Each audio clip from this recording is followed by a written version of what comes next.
Hey, welcome back to the Metropole Grid. My name is Andre. Thanks so much for tuning in. Even if we have that good intro, still need to turn around and check the camera. How y'all doing? Happy 29th of March. I think that's correct. Let's verify that. Seems on point. How y'all doing? Hopefully you're having a good evening.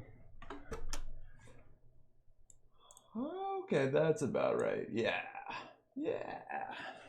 Running parallel, good evening, Majukas. It is the Metropole Grid. Oh man, so it's March 29th right now. Things are going pretty okay. It is raining outside, which usually is a thing people are kind of negative about, but it's actually a really big deal here because it's not snowing. And let me tell you, that's good. The winters in Montreal are generally pretty long, pretty unforgiving, and I think just about everyone's excited that is now over. So we welcome gladly in the spring. If you're new to this channel, the way that we start this, maybe you've been here a bunch, I shouldn't be surprised here. The way that we generally start this evening is we're going to start with the deck list of the week. And this deck list of the week has a cute little pupper on it, and this is Wishbone. If you're not familiar with Wishbone, is Wishbone Canadian content? No, there's no way it's Canadian content. But definitely a very interesting deck. I had the pleasure of playing against this at Canadian Nationals. Spoilers, it did place pretty well at Canadian Nationals.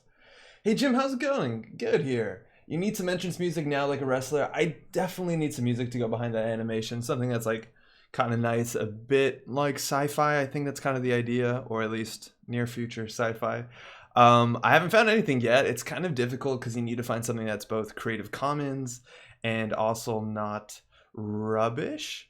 And I'm not saying that's always one or the other, but I need to find something that has licensing that it can be in a YouTube video, it can be on Twitch and all that stuff. And it's been taking me a while. I've been trying some, but it's hard. Maybe I'm a bit too picky.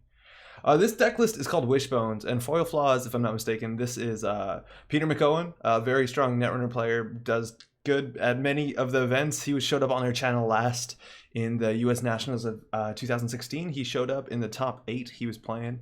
And he brought this, and Eric Keoli both brought this Canadian Nationals. It did really well. The placements here are at the top. I had the pleasure of playing against this deck across the two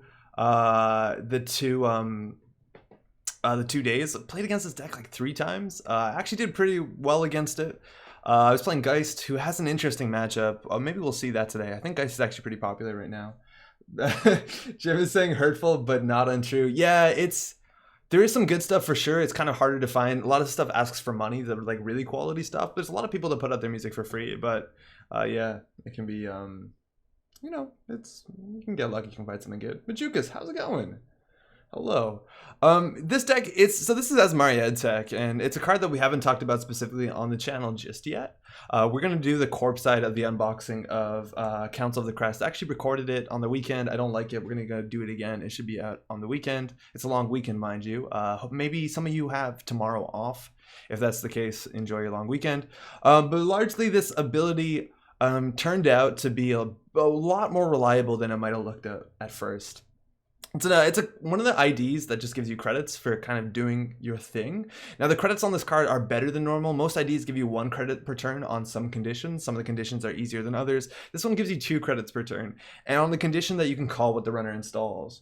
And you do have 4 choices, but as far as things go, let's just be honest, you really have 3 choices here. You're never going to call hardware for this because generally that's not that installed that often. So it's either program, event, and resource. And the way I've seen a lot of people playing this is they just always call event. Sometimes they call program, specifically if they think the runner's going to run that turn, and then they just play scarcity resources to hose the resources.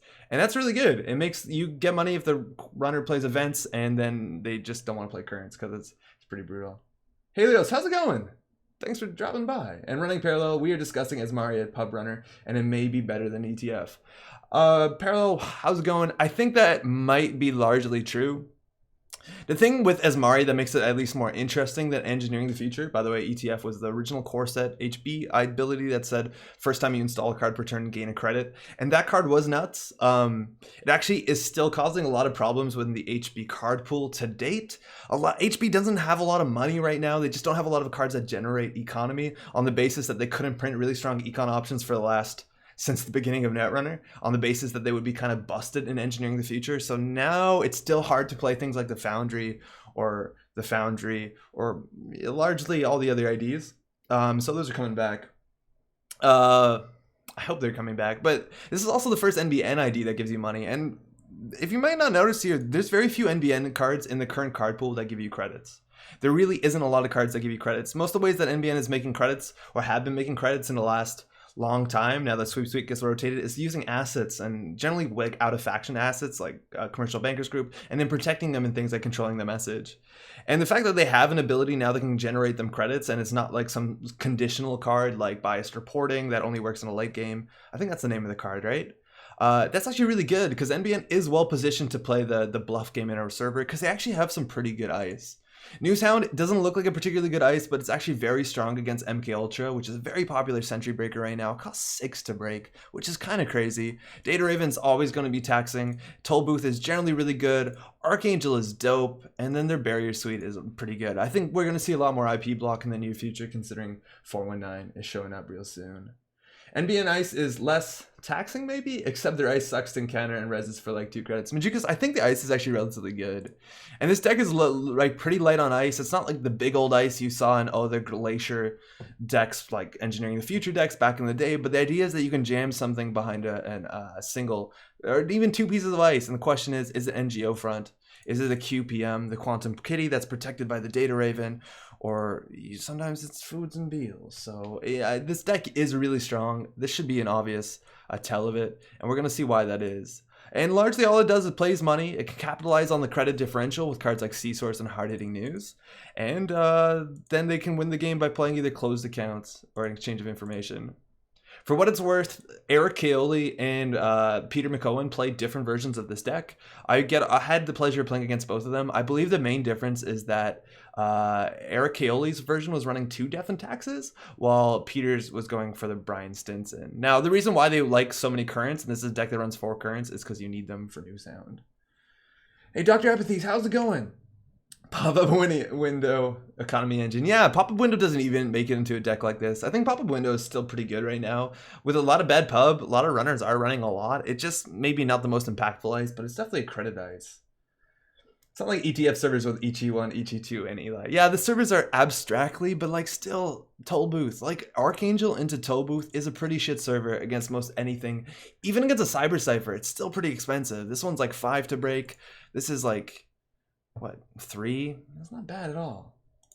Andre, what was Geist's plan for Raven? Fem, Maxwell, other? We had a bunch of options. So I was playing Geist in the Canadian Nationals, and I faced off against Peter McCowan in the Swiss, and I beat his Azmaria deck. I faced off against him in the finals. Things went well. I faced off Eric Keeley as well. And the Geist deck boils down to basically this one card that I've been really salty for the last while around, and that's largely, it's all about currents. Because with scarcity of resources, a Geist isn't really a bad spot, and my Geist deck was running 3 currents. I would actually consider running a 4th one. Death and Taxes is also particularly spicy against Geist on the fact that it works on installs and trashes, things that Geist do all the time. But Geist inherently is pretty good against NBN as a whole. A whole slew of the ice has pretty good traces on it, and my Geist deck in most games against these decks had 3 link. So the IP block you can walk through for free. Archangel is only 3 credits to break, which is pretty sweet. Newshound, the first subroutine didn't matter, and Data Raven, the trace largely didn't matter. So that's already pretty good. This deck also doesn't have any shuffle ability, so Spy Camera is really strong, and you have both Forger and On the Lam. So basically every match I played against all the people that were playing Azmaria, they were throwing out their C-Sources and they're throwing out their hard-hitting news. So it all just became about running the remote when it was good and locking the top of R&D. It was a really fun matchup. I think it's interesting, and it's largely just about the currents, which kind of sucks because that removes a bit of the intelligent play. But like I was installing same old thing just to pop a current, just to stop like this stupid scarcity stuff. So it was interesting. I face-checked a duo with a stim hack in SMC. That's super rough. For what it's worth, I still think you can beat the stim hack because on encounter, Majukas, I still think you can use it. Because on encounter, your on encounter ability, you can do things on encounter first before the Jua fires. So you still should be able to use your self-modifying code. So you might have goofed that. Tasaki, what's up? In Wishbone, you gotta call it pop-up window. Hey. Wishbone, mind you, is a television show from like the late 80s, early 90s. I technically grew up with the reruns at least, and this little pupper explored literature. I'm not actually sure which one this one is, but Wishbone's great. Clusterfox, what's up? Twitch quality is better. So Canadian expat in Belgium here, longtime fan of your content, super hyped to finally be able to catch a stream. That's really nice. Hey, where'd you end up? Or where'd you come from in Canada? How's Belgium treating you? Link was a plan as opposed by dodging the tag somehow. Yeah, Link helps a lot, definitely. You're still going to have to dodge some tags. And then I was running things like, I had one copy of indexing on the top of R&D. There's still a fair bit of agendas. But like the fact that you're safe against exchange of information is huge, and you can generate credits. So it's an interesting matchup. Again, it's all about the currents. We're going to take this on Jinteki.net like we normally do. Give it a couple of shots. Give it shots. A really cool thing about Azmaria, actually, that makes it very interesting, I think, in the field, is that this ID is technically better against more on meta decks, right? Like if you can predict what your opponent's going to do, if they're playing like the same kind of standard Anarch shell that a lot of people are, mind you, about 1/3 of Canadian nationals was Valencia, based on the fact that her ability is good, and people couldn't figure out what the meta was like, so they went for like the pretty good standard ID. This is really cool. Also in the top 8 of nationals, you see your opponent's deck list, which makes Azmaria really interesting. Not that it's hard to predict against Geist, but they saw like, oh, you have 22 assets, or excuse me, 22 resources. I wonder what I'm going to call. Against Eric Kaoli, even, I talked to him after this match. He played scarcity resources, and with Azmaria, still called resource. And I talked to him after the game. I'm like, man, why'd you do that? Like, I clearly wasn't going to install any resources. And he said, I played against you online on Jinteki.net. I think he was smurfing, and I saw you blow through this. One of the big things, the ways that you can beat Azmari, or one of the best cards you have, is Underworld Contacts. Strip Economy will keep up with their economy, which is pretty good. From the TO, Belgium's awesome, and there's an awesome meta here. Would be excited to play some spicy local stuff, but no pressure. That'd be really cool. Let's try and do that, Cluster. All right, let's give this a shot. By the way, if you're just tuning in, my name is Andre. This is Metropole Grid. If you're new to the game, or you're new to this channel, or even if you've been around for a while, I highly recommend drop into chat, make an account either on YouTube or Twitch. My YouTube chat isn't moving right now. I'm gonna refresh it. Maybe it's honestly dead. I don't know. Choose where you want to watch, but the point is, ask questions, meet the people in the community. It's not just myself, not saying I am that, but the community in this game is so great. So I highly recommend you to dive in, ask questions. This game is not the easiest thing to grok. That's not a runner deck. We goofed that. I wonder why did they call this deck Wishbone for a reason? I don't think I read his. Oh yeah, he talks about Eric's difference. Oh, actually Eric wasn't running Celebrity Gift. He was running Maryland, another Death and Taxes. Maybe he was on Brian. I forget. Oh shit. Okay, YouTube just caught up. What's up, Ryan Berg? How's it going? Finally made it live. How are you doing? Sarakanar, sup Andre? It's a public holiday here in Australia, so I get to watch the stream live again. Hey, it's Easter probably. A lot of people have tomorrow off. I have Monday off, which is all right. But if you're having a holiday, you're having a long weekend, enjoy it. Let me know if you have cool plans. Justin, what's up? Sorry I'm late. How'd you do a Cannet? Justin, we did all right. We came 3rd in Swiss, and then the next day we finished in 5th. Cambro, what's up? Rip us here on YouTube. Managed to caught live. It's 3 o'clock here in Sweden, so we'll need to sleep really soon. Thanks for dropping by. YouTube chat just caught up. I got like 6 messages at once, so oops. Twitch chat is best chat, says Dr. Apathy. I think they're both viable options. Shit. Australia has Friday and Monday off. Not too bad at all. Metropole Grid Liver. Let's give this a shot. Yo, what's up, Charles? Charles Ovaling, how you doing? I'm playing against someone whose name looks like it's hard-hitting news, so maybe they'll expect this. How's it going? It's true. Twitch for life. IXWT, I don't get Friday or Monday off. Oh, shit. That's rough. I thought it's mandatory. What part of the world are you at? A lot of people have to do it. We're playing against Max. Scarcity is good against Max. We have no ice, so if Max indexes turn 1, we're in a bad spot. But the chance of us drawing an ice is like not, it's okay. His hand's relatively good. Like the fact we can just play Scarcity and click for credits and they have a 1 in 5 of hitting the agenda, I think we can keep this. Doing well, thank you. This is fine. USA, oh that really sucks. I'm working from home on Monday. Yo, what's up, System Outage? Thursday nights are becoming the best nights. Hey, glad you're digging it. I feel the same way, actually. I'm always super excited for Thursday nights. I'm having a lot of fun doing the streaming. All right, so we hit the QPM. That's kind of shit. I still think we want to play scarcity turn 1, but then they probably run HQ. So we could lose some scarcity value. We could just dump this thing out. If they hit this on R&D, or excuse me, on HQ, it sucks. We could do install advance. If we don't pre-res it, it's weak to hacktivist. So they could do hacktivist and run it. If they don't, we could play scarcity next turn. I think we have to do this play just because we need money to threaten C-source and what have you. And this is a crazy play, right? Like this card. Oh shit, yeah, we want to call what we want to call. I'd rather call it a resource so they don't install it, so maybe they play an event this turn and that we can get the scarcity down. This is why this ability is actually more interesting, but I think we'll call it resource here. They might event. I think opening with a sure gamble is generally really good. I'm interested to see how you run this. I've been testing it out to mixed results. Yeah, we'll see. Oh, they lost an indexing off the top. That's great. Same old thing indexing. Oh, fuck, never mind. Okay. So that's not great. We do have 2 agendas in hand. But it looks like they're probably not going to install resource. And that's the card we played around. It looks like they had 2 in the top 8 cards. So, whoops. And now same old thing is an issue. This card is so good in the meta right now. They might have a Mad Dash in hand as well. On the basis that it's a pilot error, almost certainly.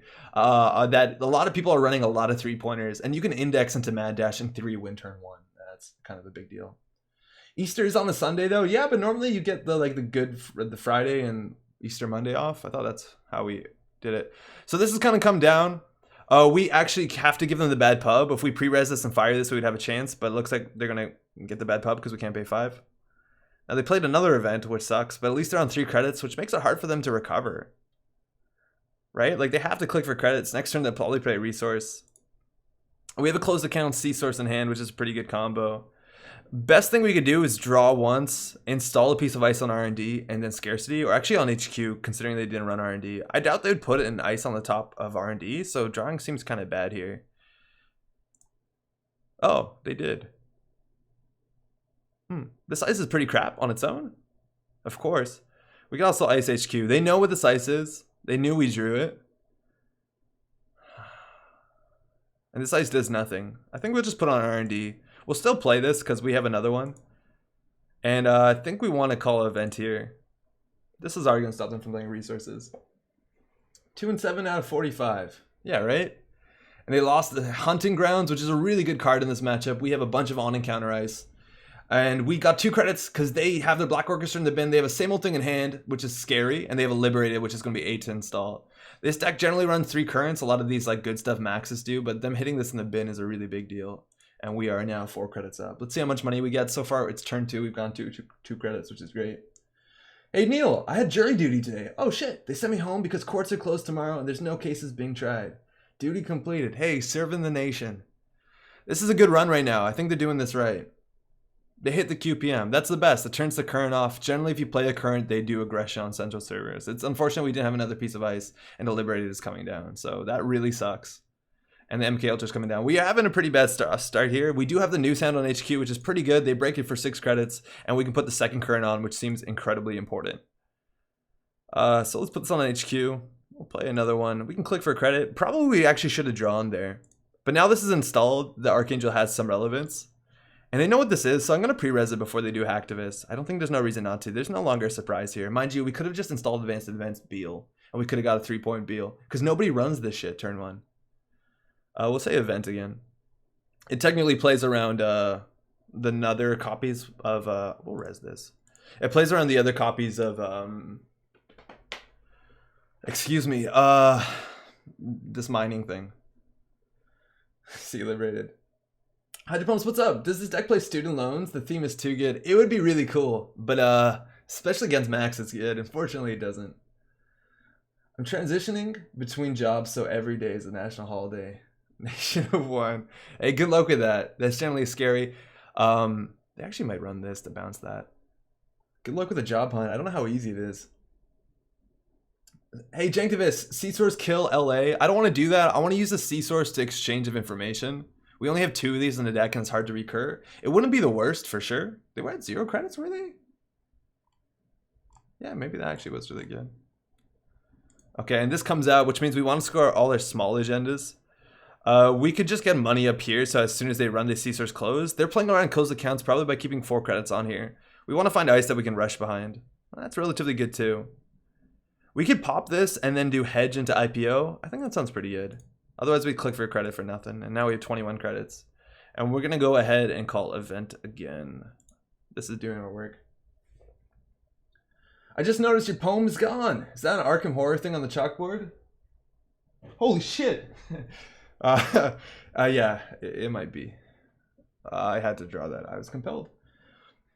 All right, so they're running here. This is Archangel. If successful, add one installed runner card to their grip. And we get to choose what that is. So we can return the turntable. We can also return deliberated accounts. They're probably going to run through this twice. I think we just broke R&D lock, so this card is new.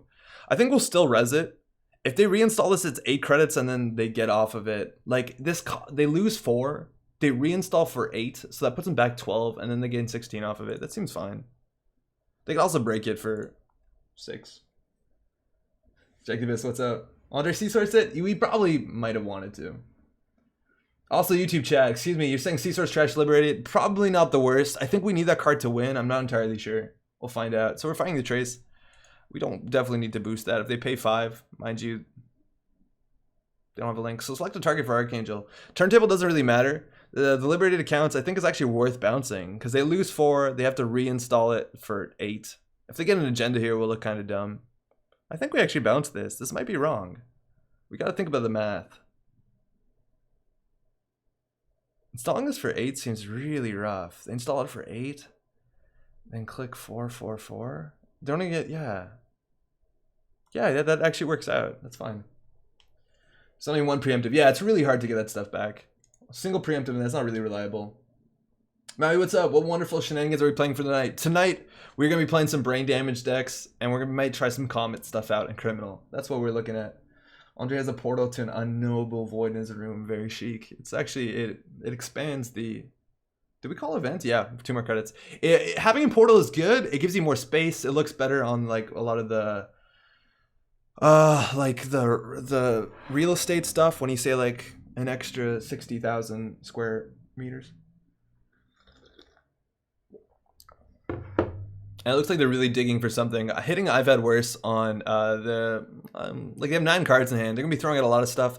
Mind you, we're not looking at the same old things, but so far they have 1 in hand. We saw they drew, and they have 1 in the bin. Generally, they have 3 same old things, 2 levies.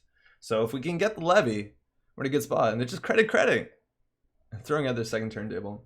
I think I bounced TT as well. Liberated is still money, especially if you've stolen an agenda on that run. If they stole an agenda, it'd be pretty bad, but that's a lot of money. And they're actually running 3 turntable in their deck. That's kind of nutty. Now, the issue here is that they could index through here. They could do same old thing indexing. Throwing out a Mad Dash makes it look like they might not do that. We did just draw the preemptive. But I don't want to spend all our money tracing this to close accounts. Let's go find an ice. And that's probably what we want to score behind. We are weak to DDoS. I think we draw once more here. Might as well put this on R&D for now. They did see this. And I think we can call event again. I've always wanted brain damage to be a viable archetype. It probably isn't. Their hacktivist hits the bin. They're probably upset about that. It likely is not. Alright, I've had worse. We got 2 more credits. Do you really want to pay extra for a whole dimension you're not sure you're going to use? But the thing is, yeah, you're not sure you're going to use. But like, even if you just use it as storage, that seems good enough. Data suckers coming out. They might be running archives here. Dirty laundry, stuff like that. This might mean Amakua. Mind you, we haven't seen a lot of influence. And it looks like all the breakers are on board. ShadowNet also being thrown out. That's super interesting. They're running Turntable and ShadowNet. ShadowNet doesn't really combo well with that much. Unless they're running like Fansite. I don't know. But we have C-Source Exchange, which is really good. Now, our hand at this point is kind of garbage. I do want to ice out archives. They could rebirth into Omar, which wouldn't be that bad. But we definitely need this for a remote. The problem is as soon as we start drawing, we have a pretty bad turn. So we could like install this here and then click for 2. Seems rough. Take a look at Fear the Walking Dead. It's pretty gnarly. I just don't want to put this on archives. It seems pretty bad. We also haven't seen any Davids yet for what it's worth, but they do have their full breaker suite. To install and break through this with 1 bad pub, they install the Black Orchestra for 3, break for 6, play another 3 to get through. So besides DDoS, we probably can score a Beal behind it. I think we have to just set up for next turn. If they run HQ, it's also pretty good. We'll call event again. This is doing too much work. Yeah, Cluster, I think 3 turntables is probably overkill unless your meta is... Oh, second hacktivist in the bin. Unless you're like your meta is like all Titan Vast Advance and Nisei Mark IIs or something. It's the Byakis with the yellow sign, I think. Yeah, it is. Andre, how do you deal with the hordes like Shoggoths coming into your room? It's been rough. There's the Amakua. So Amakua sucker's probably going to get them far enough. We do have IP block. If we top deck that, put that in archives. We're in a good spot. But it looks like they're going to get some value here. They also just ran, so C-Source is on, but not much to punish that with. All right. So now they can break 4 Strength Ice, which makes the Noose Hand look bad. They might be holding on to a legwork. We really need an Ice for archives. There's no way Toll Booth is right, and they're still going to discard cards. Mind you, we can play around Levy. Like, as soon as they are about to Levy, you can jam the Beal. And they're actually running Yusuf as well, which might be why they have all this MU. Death and Taxes is not better than what we have. It's another current, though, but we need an Ice for archives. Holy shit, we are drawing poorly. This is not as good as anything else. I think we actually do C-Source closed accounts, and then next turn we preemptive it. It's kind of rough. If we had a hard-hitting news right now, it'd be pretty perfect. If we C-Source, we pay 2. We have to do Trace 6, so we spend 8. We spend 9 to rob them of 8 credits. Putting them on no money when scarcity is on the table seems relatively good. Yeah, we'll do it, and then we can preemptive it back. We gotta do something here. Doing nothing, they're gonna be able to get through all their ice. We might as well take their money. So this is Trace 3. We'll make it 9. That's necessary, and we can just go ahead and close accounts. And this is not enough money to res stuff. This might be a mistake, but even if we have just 8 credits, like, it's gonna be a while for them to get through this. And they also have to clear the tag in theory. We'll call it event. Does this deck run CVS? No, it doesn't. I think one of the best things you can do for decks for the next week is just put 3 CVS in them, because Amaku is going to be everywhere. I don't really understand the Amaku includes everyone and their mother's playing 3 IP blocks, and this things like Shiashi aren't uncommon. It depends on your meta cluster. I think a lot of people run in like max decks, they'll run 1 Amakua and Data Sucker because it's so good. Maybe they'll run 2, and they don't install it in a lot of the decks. But even if they have IP block on the table, it's not the worst a lot of the times. Like, you can just clear the tag. The amount of value you're getting off Amakua, there's like such a low chance that they'll get 3 IP blocks on 3 different servers. Like, this card is still such good values. I read Helios in chat and then I said Valios. That's weird. Andre, were the people that were already playing Netrunner at your job, or did you introduce it to them? Actually really wild. So they were already playing Netrunner. They were playing Netrunner for like 2.5, 3 years. Like, it was just the 2 of them playing against each other. Okay. We definitely want to score this out of hand before turntable does something bad with it. So I think we actually just might jam and score this. The issue is with they can get through this with Amakua. I think we're just gonna go score this. Okay, so they were playing for a while. It was just like a meta of 2 or 3 people. What happened is I walked away from my desk. I went down to the studio and I came back up to my desk, and someone had borrowed my chair to talk to the person behind me. They were working together. And I said, hey man, can I borrow my chair back? Oh, Net Ready Eyes. Cool. This card's actually really good. It's like Ice Carver. It saves you 3 credits a lot of times, and they're drawing really hard. Wow, they're gonna mill their last 2 cards if they don't draw them. They also are gonna struggle to levy, so we're looking pretty okay right now. Floating the tag, feed them a food. That honestly might not be the worst. I think if they take the food though, I think we actually just score the food. I think it does right, Jim. Ooh, drawing more. Point being is I asked, hey, can I get my chair back? And they're like, yeah, of course, you can have your chair back. And then they stopped and like, whoa, wait, are you from the Metropole grid? Which is like, I think just the chance of that happening is so small. And they're like, hey, we play Netrunner, we watch your YouTube channel. I'm like, oh, okay, sweet. And now we started playing Netrunner basically every lunch. We haven't for a couple weeks now. One of the dudes just came back from GDC, he was doing a talk there. They're like really cool people. They're very good in their fields too. Second Shadow Net, Mining Accidents out. That card is really good with Amaku Data Sucker. But no, they were playing for a while. Just 2 res, 4 strength barrier, super value, and the tempo hit on the tag is super nice. Yeah, it's not bad at all. Some people get through it with 2 credits though, and that's kind of the ice. Like, if they have no Amaku, it's generally 2 credits to break. If you have bad pub, which a lot of people do, heaven forbid Link. I think feeding the food is okay. Justin, where do you work? Are you at a game studio? I work at Ubisoft Montreal. I am a community content producer. I cover live events and do live streams for the community teams. I've been there about a year now. It's been fantastic. Also, Far Cry 5 just came out this week. Ubisoft Montreal. I've been having a lot of fun with it. Exchange click 15 minutes. I think now we feed them the food and we exchange because they need a levy. They threw out another same old thing, which means the levy's definitely in hand, and they have to credit levy. They could clear the tag, install this. We have the IP block for archives, which is kind of perfect. So I think we just put this in server 2, click for credit. It turns off this, which is bad, but otherwise it's pretty good. Hey, this is Artem, YouTube. How's it going? Andre, ever play Might and Magic Duel of Champions? I have never played a Might and Magic game. Never at all. Are they good? Justin, cool. I'm at Clay Entertainment Vancouver. Oh, dope. What games are you working on right now? Have you been there for a while?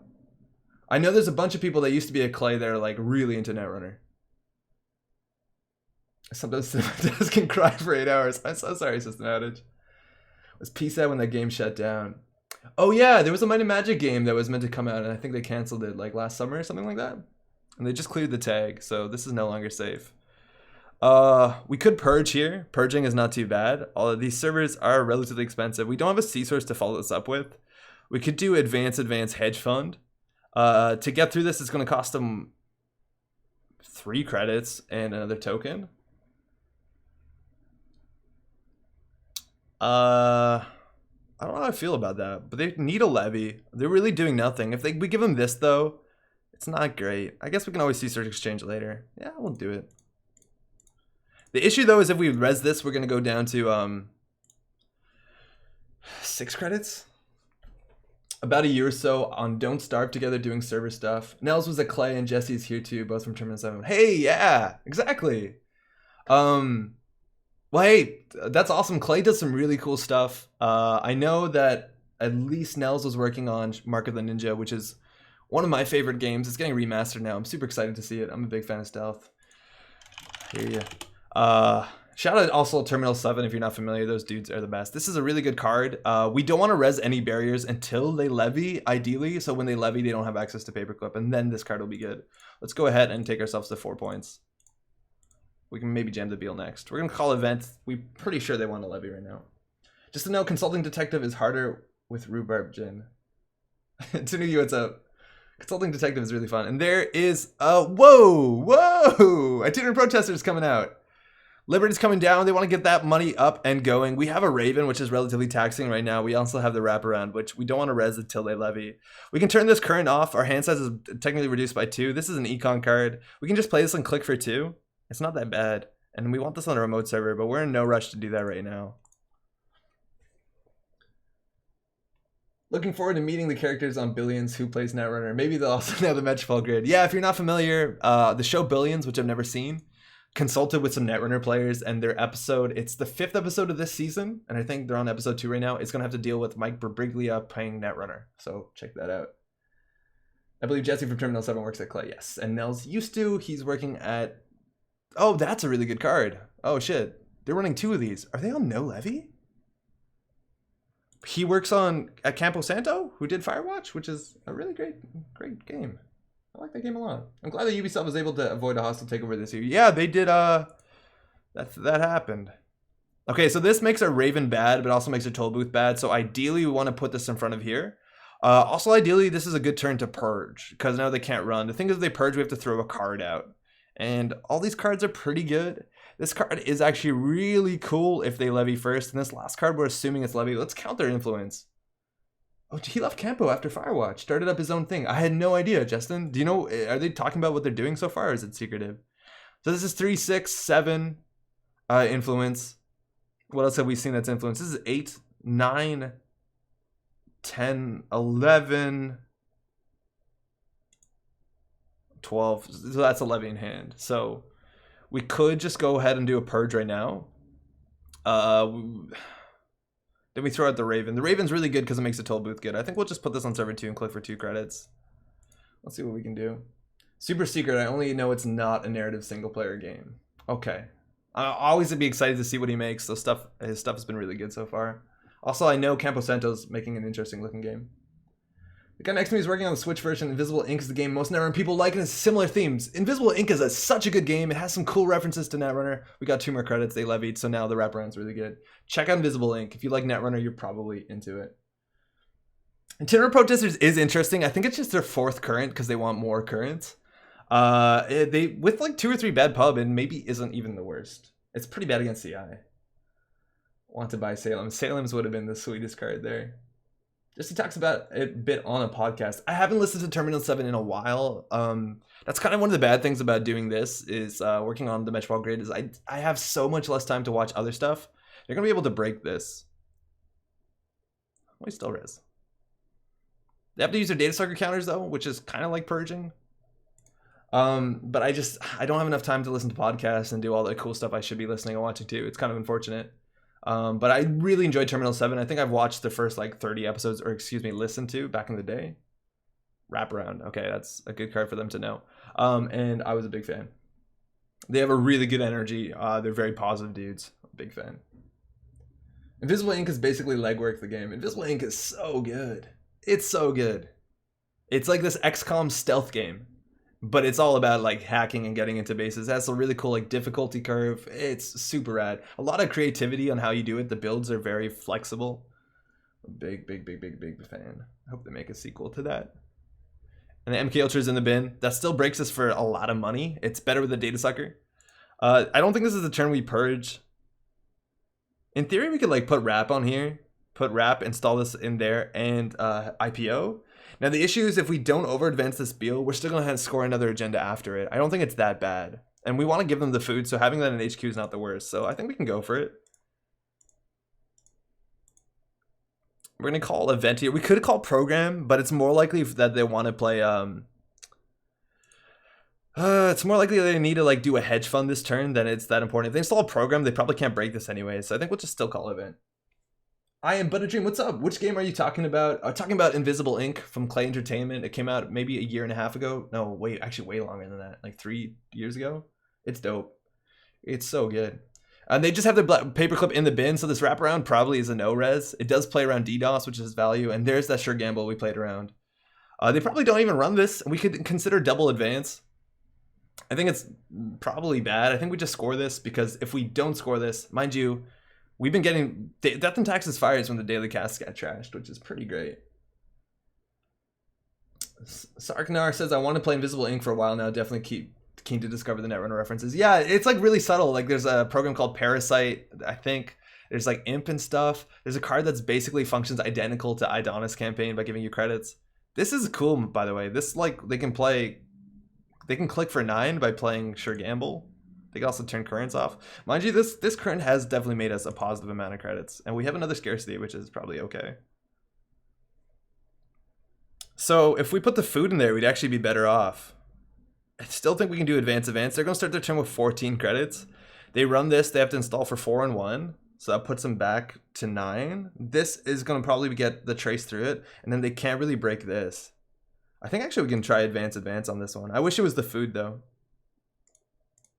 And then we're going to go ahead and preemptive. It makes HQ worse. They might actually run HQ, but we want to get the C source back in for sure. That seems very important. We have another current in hand, but having a second one, I don't know how important that is. Actually, yeah, it's probably pretty good. And then we want another card to jam into the remote. I think the NGO front is flimsy on R&D, but our R&D is pretty sweet. And having another card to jam into this like dope remote is probably going to be really good. We'll call event here. I think they're going to fire Shadow Net. So they're going to have a lot more money suddenly. Didn't know why, but for some reason I had in my head you worked at BioWare. Ubisoft makes so much more sense. Yeah, there's a BioWare in Montreal as well, though. There's a bunch of like game studios in Montreal. There's BioWare, Warner Brothers, UB... there's a lot. EA is here. There's a ton. Plague. Thinking, yeah, dude up. Yeah, I think their line of play is that they're going to ShadowNet this to gain 9 from Sure Gamble and contest the remote. That's actually pretty bad for them. Square Enix is there. Yeah, they did Hitman Go and Lara Croft Tomb Raider Go. It's pretty good. Those games are really good. I'm a big fan. Now, Purge time. Purge, I don't think doesn't matter that much. They're probably just going to run this remote. And none of our ice is that shitty. Like, they can break this, I guess. Yeah, I guess worst case, they get both of these. And then we're on game point. Didn't BioWare close in Montreal? I don't know, Justin. If that's the case, I'm going to look pretty dumb. Apologies. Did they? Shit, I don't even know. For what it's worth, I do work in the video game industry, but I'm a I'm a content person, so I'm not that in. I mean, maybe I don't know this. They did Deus Ex. They did do Deus Ex. What else is here? There's a couple more. Behavior is here. So there you go. They called the Quantum at 9. They forfeited the quantum predictive model, so we gained 2 more credits. So it was a 7 credit swing there. 23, they can contest this remote. It's still going to be kind of expensive. Oh, they're going to head for the Mad Dash. Oh, that actually goofs it up. Well, they paid an agenda for it, so I don't feel that bad. If they're not going to levy again, so like we might as well get our full value from this wraparound. Mankind Divided. Yes. Actually, Mankind Divided, interestingly enough, if you played the game and I haven't played it fully, there is a mission, or whether there is a mission or there was a mission. There was meant to be a large part of that game that actually was meant to take place in Montreal. Part of it is still in the game. From what I understand, death and taxes value, you land on the roof of an NBN type headquarters and you like infiltrate into it in the game. From my understanding, I've been told this. Oh, they're actually taking the tag. Oh, if this is a Raven, that'd be sweet. And that's actually our Olympic Stadium. It is the Montreal Olympic Stadium that they repurposed that. Gonna look really dumb, but this is a QPM. Fire or break. They merged BioWare into EA Montreal after Mass Effect Andromeda. Okay, that makes a lot of sense. That happens in the first game. Oh, that's Mankind Divided, or that's the one after that? Oh, that's the first game. Okay, excuse me. So they're going to keep the tag. They're going to instead remove the 3 credits on Toll Booth. Technically, that's the same cost. This, mind you, is going to be very expensive for them to get through. We spend most of our money too, though. I have Goon and Thug sheets for generic bad guys, but I made backstories for major characters like Aaron Moran and Theophilus Bagbiter that they've encountered. There's a bunch of other stuff that's coming up that I don't want to spoil, but it's going to be awesome. For what it's worth, I think I missed it in chat, but Sataki asks, do they all have Android Universe backgrounds? They could. Alright, so they spent a lot of money on that too. They are going to get 3 agenda points for that and still have to clear the tag. It's going to turn off our death and taxes. Luckily, we have another scarcity to follow it up.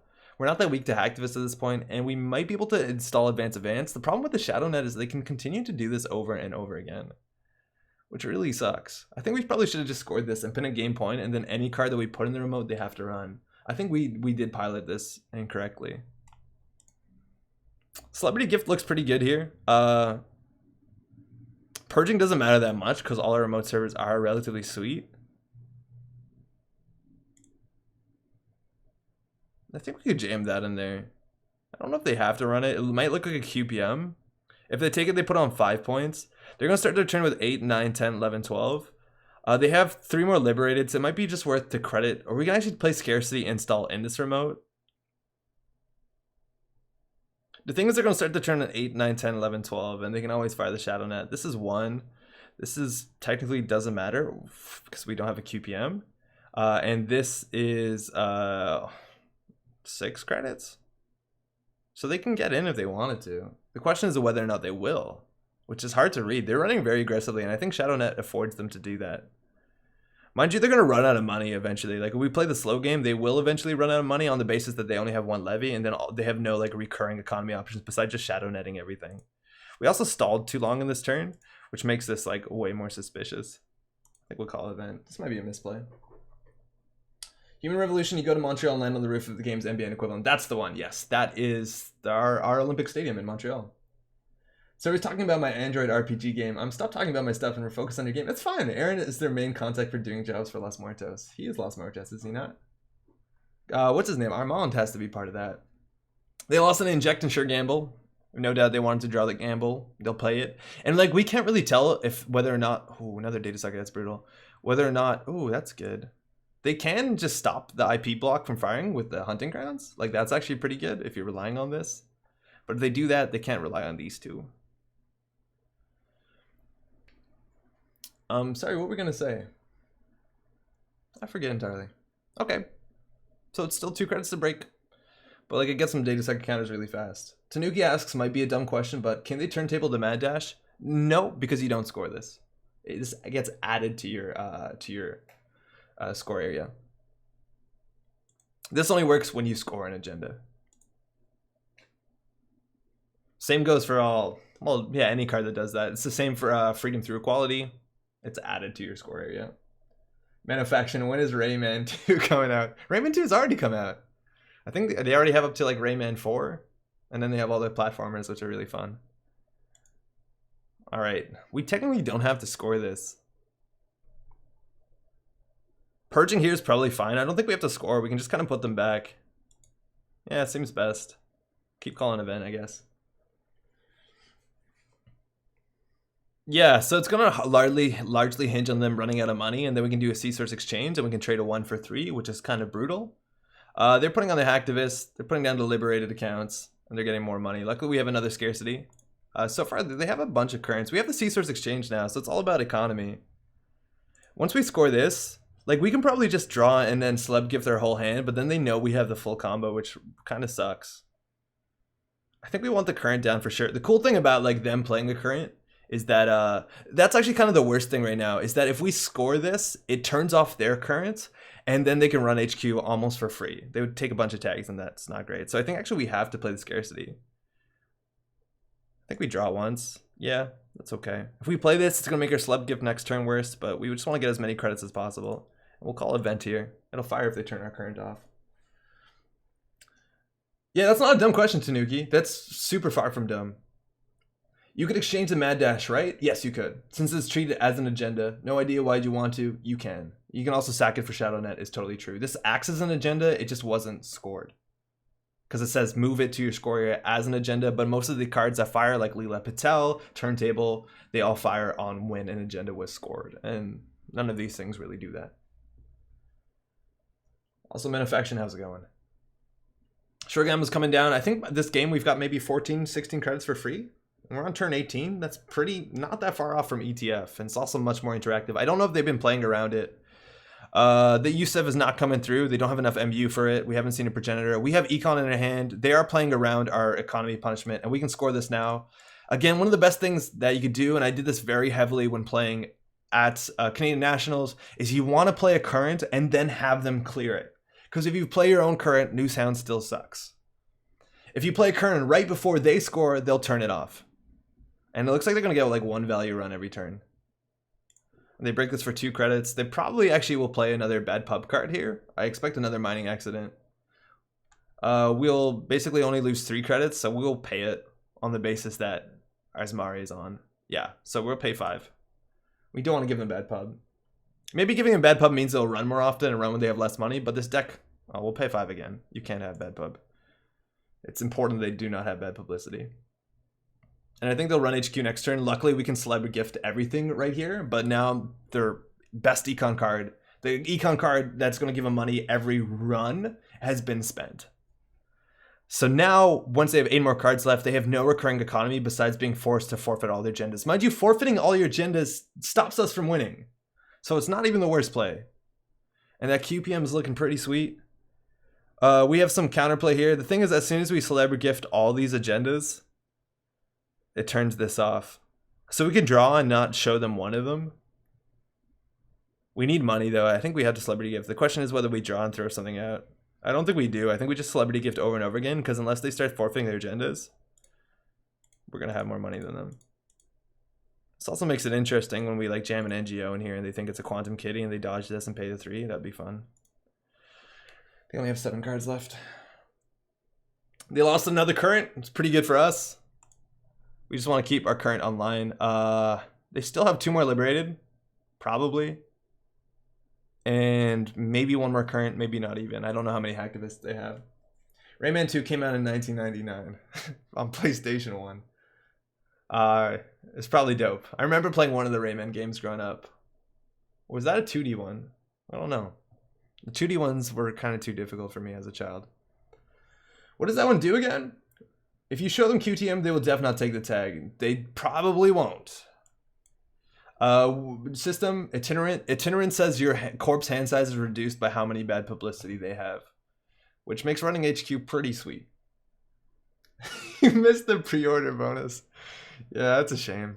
Maybe I'll wait for the Game of the Year edition. I don't know. All right, so they're only spending 2, and it gives us tokens. Next turn we could purge, then we have to throw something out, which is pretty unfortunate, because now they can run HQ, actually. And they have a 2 and 5, a 40% to get the agenda. I hope they don't. I really hope they don't. Having another ice in front of here would be pretty big. Also, they spend a lot of money, we win the game somehow. So, 60% chance that this is okay. This is okay. I did make their Data Sucker and Amaku stronger because they didn't trash stuff. Rayman Legends looks awesome. That's the side scroller, right? Because those are really fun. The modern Rayman games have been great. All right, they're going in for another 60. Probably going to do this a couple more times. They hit the QPM. Current is turned off. They can't exchange that. Oh, fuck, they can exchange that. Oh, shit, we should... yeah, that's really bad. All right, they're on 5. Oh, we lose. 25% chance we just lose right now. Oops. 60% time, it works every time. Yeah, I totally forgot about that. Man, you gotta play around this card, huh? It's really good in the modern meta. It looks like a clicking for 1. They don't know we have this. We could go ahead and jam it. The issue is, if we jam it, they know. They know they can get in it. This ice sucks, though.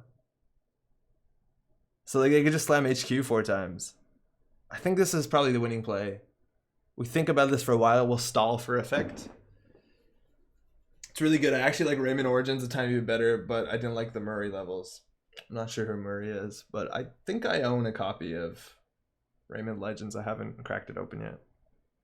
We'll stall for a bit. The thing is, like, the food here is so ballsy because we know they can get in that actually maybe the food is right. But this is where NGO Front is a fun Netrunner card. We showed them their whole hand. We didn't show them this one. Event. Stalling for effect classic. If hard hitting these is a fan of your streams, they might be prepared for the slow turn. They might be. We didn't click for a credit though, so we might actually throw them off. Mind you, they have another indexing in hand. They might just throw that shit down and win the game. I totally forgot that we were playing around indexing this whole time, but this actually might make them not have to play for indexing. The thing is, if they run this and spend all their money on this and we pop this, I think they have to shadow net. That being said, if we exchange, we don't win the game, so maybe we actually should have just gone for the food here. They're drawing. Yeah, we probably should have just gone for the food here. I think it wins. They haven't seen it. They saw an NGO on turn 1. I think we definitely should have plugged the food here. I had someone tell me today that they fully expect NGO Front to end up on the most wanted list. What do you think? I don't think it's super busted. I think it's one of the big cards that make Glacier, like this sort of Netrunner that I think a lot of people think as the archetypal Netrunner viable. Yeah, we gotta tax him out here. It's not even that big of a tax, whatever. I think the fact it's necessary. I think it's super necessary. It makes 5/3s viable. It's done so much to the game. I think what's gonna make it worse are like what's it called, effects? Res effects, or sorry, expose effects. I think that's gonna be a bigger deal. There's ways to play around it. Like there are hate cards. Paul Op is really good. Not really, actually, sorry. Councilman's really good. Interdiction's good. Drive by is sweet. There's like a bunch of ways to do it. There's a criminal expose card coming out in the next pack, which is like bonkers good. This actually might fire. Okay, they're all in. If this fails, which it's super unlikely to fail. Like, that's the problem, is if they get their last Quantum Kitty, they win. Oh, there's no more Quantum Kitties. They forfeited them. Maybe they'll be fine. ECM Pave. Enkpad. ECM Pave? I don't know how to say that, but first time live. Thanks for dropping by. How's it going? I love stalling for effect with NGO. One of the best cards. Yeah, that's actually one of the things I've learned about NGO and why I was not willing to take an NGO front deck to Canadian Nationals is that I'm really bad at playing it. Like, all my opponents, I'd be like, why did you run on the NGO front? And I brought this to the store championship prior to the Nationals, and they said, like, it's so easy to read your face. And that might be true. I'm not a great Glacier player. I generally play aggressive whale and shit, where I just install advanced events, whatever, which makes sense with NGO front. But when I'm being like, okay, how much money do you have? I'm going to go for it. They can read me like a book, which I need to focus on that. I need to spend time, like, filming my stupid face, play this game, so I can be like, why? How? But yeah, I'm like really bad at that. And that's actually interesting how like the play level on an NGO front is based off of like it's hard to play. I gotta play more poker, I guess. Scarcity is over the curve, 100% agree. Twitch chat is saying, for what it's worth, that they do like that. Oh, looks like we lose the game. They gotta pay a lot of money on this. Yo, happy long weekend. How are you doing? Wow, you look like a nail. What's up? They're taking the 3 tax off here. They're gonna let this fire. They're gonna win the game off the exchange. And mind you, this card's really good. Tray 6. Is there any way we can goof them? In theory, we can return the turntable to hand. Then they have to trash one of their programs. I gotta let this fire, it doesn't matter. I started telling people the truth. I tell them I'm putting an NGO in the remote, or I'm putting GFI in the remote. It really screws up people's heads. It just might. Yeah, this is GG. Not good enough. Ideally, you always want the Archangel in front of the Ender on ice. Putting this on R&D was actually probably pretty dumb, considering that they knew the next card. We probably misplayed this. Give this deck another shot. I don't think we did it well enough. They have to trash something right now. Doesn't matter. No, they just did it, but GG. Unless they hit an NGO front for some reason. There, they got it. Yeah, so we didn't have a winning play. I totally forgot that we were playing around indexing, but we couldn't get it. Turntable won them the game 100%. For what it's worth, using the C-Source to close their counts of trash to Liberated actually was probably the right play, on the basis that C-Source exchange is only good for one turn, and that's because they have turntable. You need to do it for a win. That was a fun head to math a lot. Yeah, the credits matter a lot. Don't you film your face playing in game every week? I guess I do, but it's different in person, right? Because my physicality is way different when I'm doing this than when I'm playing. Thanks for the game, eh? When I'm playing in person, I definitely act differently. My boss is amazing at finding people's tells. Find a guy like that and ask him to figure out yours. Yeah, I probably have it. I don't know what it is. And I see so many other Netrunner players that like have a tell when they're trying not to have a tell, which I guess is exactly what a tell is. Ciao.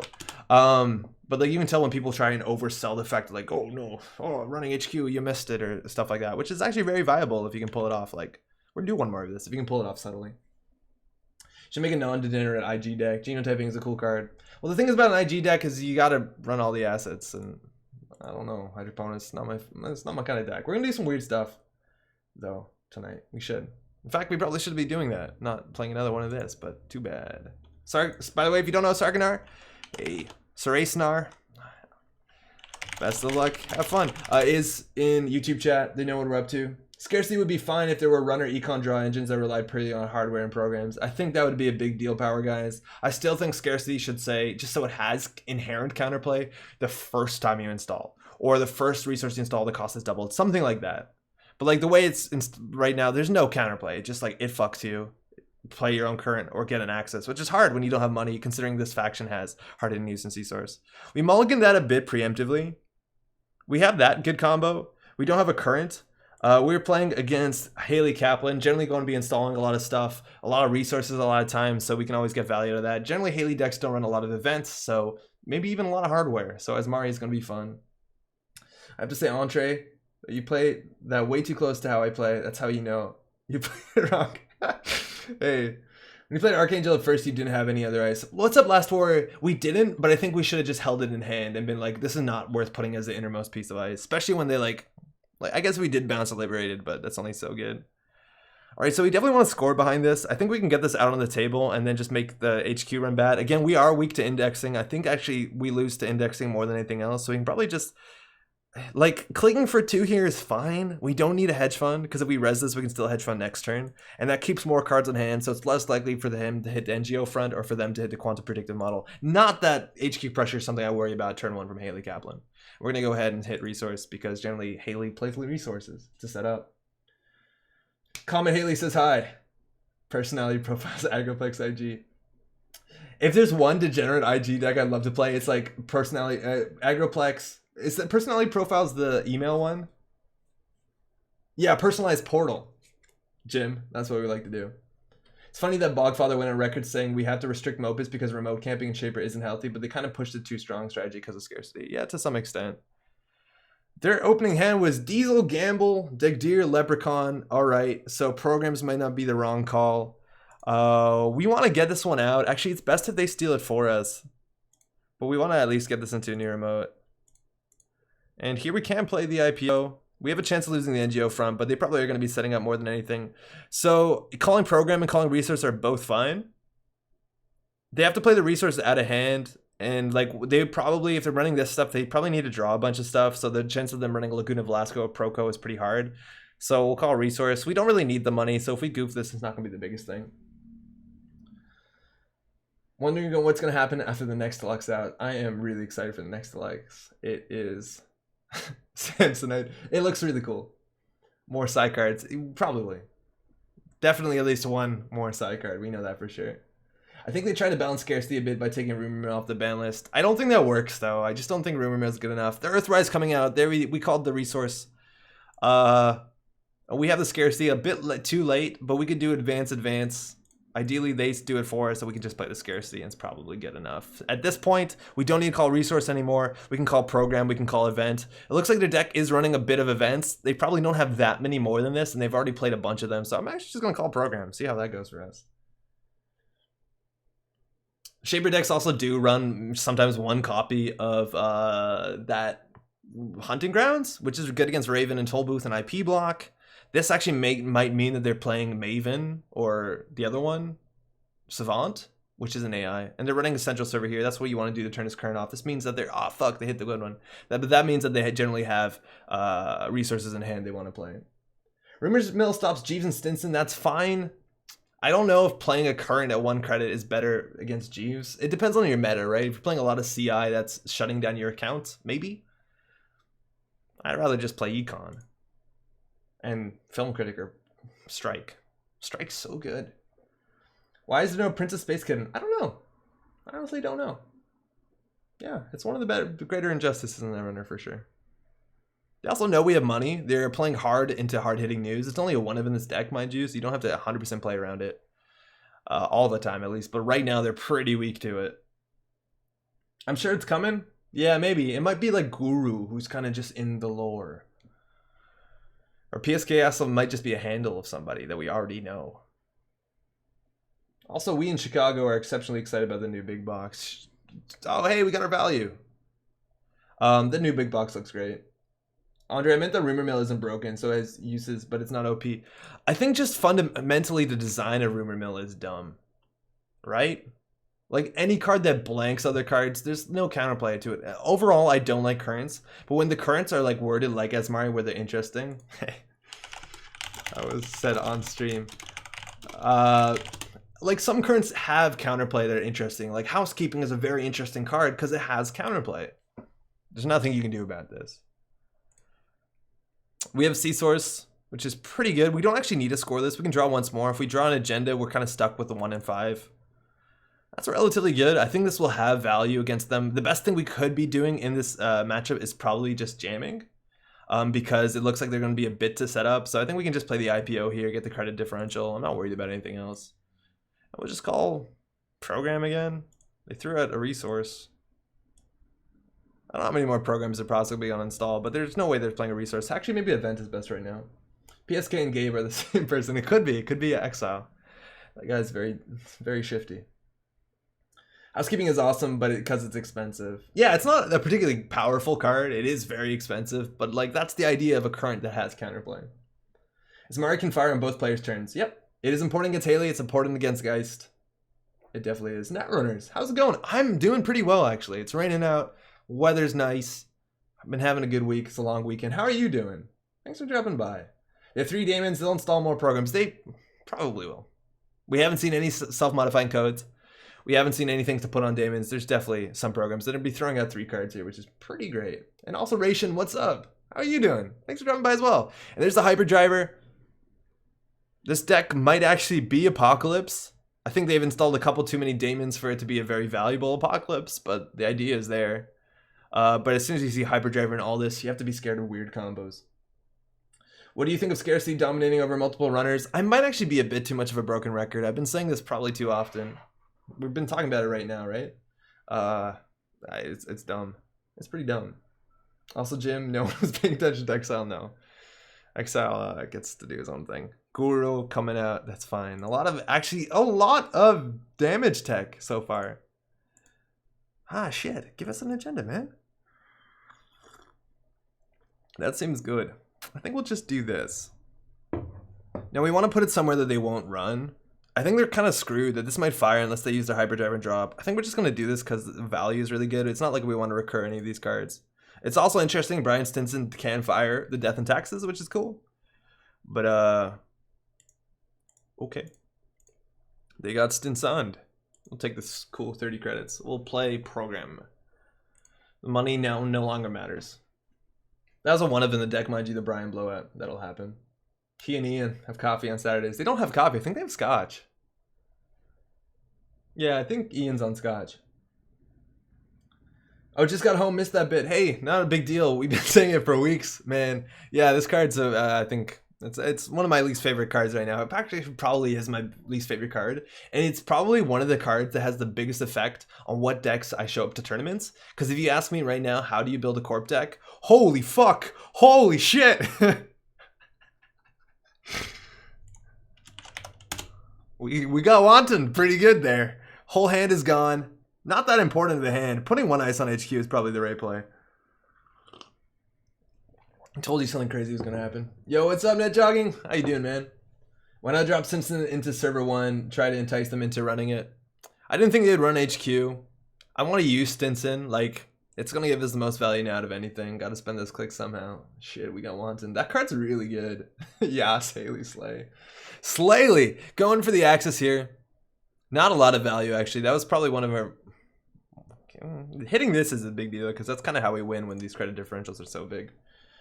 That's an amazing play. Love that. You don't often see that. Clot in the bin. They're down 6 influence, 8 influence so far. We've seen half their influence. The problem here is that we don't have an ice for HQ, so anytime we draw, the HQ pressure is real. Mind you, that they did pre-throw out our hedge funds, so we do have them then give Brian value. Oh, this is really strong. And if we keep one card in hand, it might look like it's an agenda and they might be tempted to run it. They can break it with Gordian, but like a bounce effect with Daemons is disgusting. So we're just going to go on Brian Stimson. We can also do Death and Taxes, but it looks like the Scarcity is doing more work. We don't need money. We just need to stop them from developing. Event might be the right call here. I think Event is definitely right. There's no way that they're going to be installing a program this turn. They might actually install a self-modifying code, but they can't even use it. Money doesn't matter. Let's just make them be uncomfortable. Almond, Roca, and Cuddles. That sounds very pleasant. I bet it's a good play against CI. Yeah, it's a lot better against CI, for sure. The fact that you can trash 6 cards is pretty great. If you want to fight CI with that, check out Net Jogging's deck, Stomp Plants. I think it's still really good right now. They're doing drawing credit. Mind you, this is keeping them pretty surely out of the game, and they actually played a program, so joke's on me. Since it literally never gets trashed, though, yep, it really doesn't get trashed. Sitting on 1 credit against NBN is pretty ballsy. Maybe they run Misdirection. They probably don't. I think if they wanted, the chance of them getting hard-hitting news is like super low. And we just need a goddamn agenda. Okay, we're going to go for a big Beal. That's how we're going to win. Put this on server 1. Probably program. Actually, no, event. I don't know. SMC would be good, right? This person plays Immolation Script. I'm in love. I think that card's actually like a fair bit of an influence. For what it's worth, they hit both our IP blocks, so that's largely all the value they're going to get. They could run Misdirection, but even then they don't have the credits, right? Like if you want a self-modifying code for it, it's 2 credits. If you want to use it for hard-hitting news, it's 4 credits. They're going to have a big old turn. And they've actually called the Diesel correctly. Now, unfortunately, they don't have any money. They could Dirty Laundry Archives, but clicking for credits is probably good enough. And if they want to spend 7 for their Proco, sure, Gamble's coming up. They're up to 9. That's actually really good. We also are technically playing against Hunting Grounds with this dope remote, and I think we're going to advance, score, put the Beal in there, and then consider going for Big Beal. I know they want, but it's my pet card. It's a good card. I'm interested that card doesn't see more play with things like Alice Merchant, but that's just kind of competitive anarchist slots are so tight. Like most competitive anarch decks, if they're like just playing the value game, getting good accesses, they're the same like 30 cards plus 19 cool tech cards. Got me my first cut. Hey, congrats. Man, that's the issue about these decks though. I'm used to playing like Wayland and going fast. It's already 10 o'clock. And there's the self-modifying code coming out. That's going to give them a couple options. Mind you, they don't actually need anything for this remote. Wow. And I'm expecting the Savant or Maven to come down. That's the value of the IP block. We don't actually have a way to punish them if they get in on this remote. This is going to cost them 3, 4, 5, 6, 7. And this is going to cost them nothing if they want to get in. So I think we actually probably just push this. We can do advance, score, install, which means we can always draw once. And Celeb Gift is a dead card. We have too much money.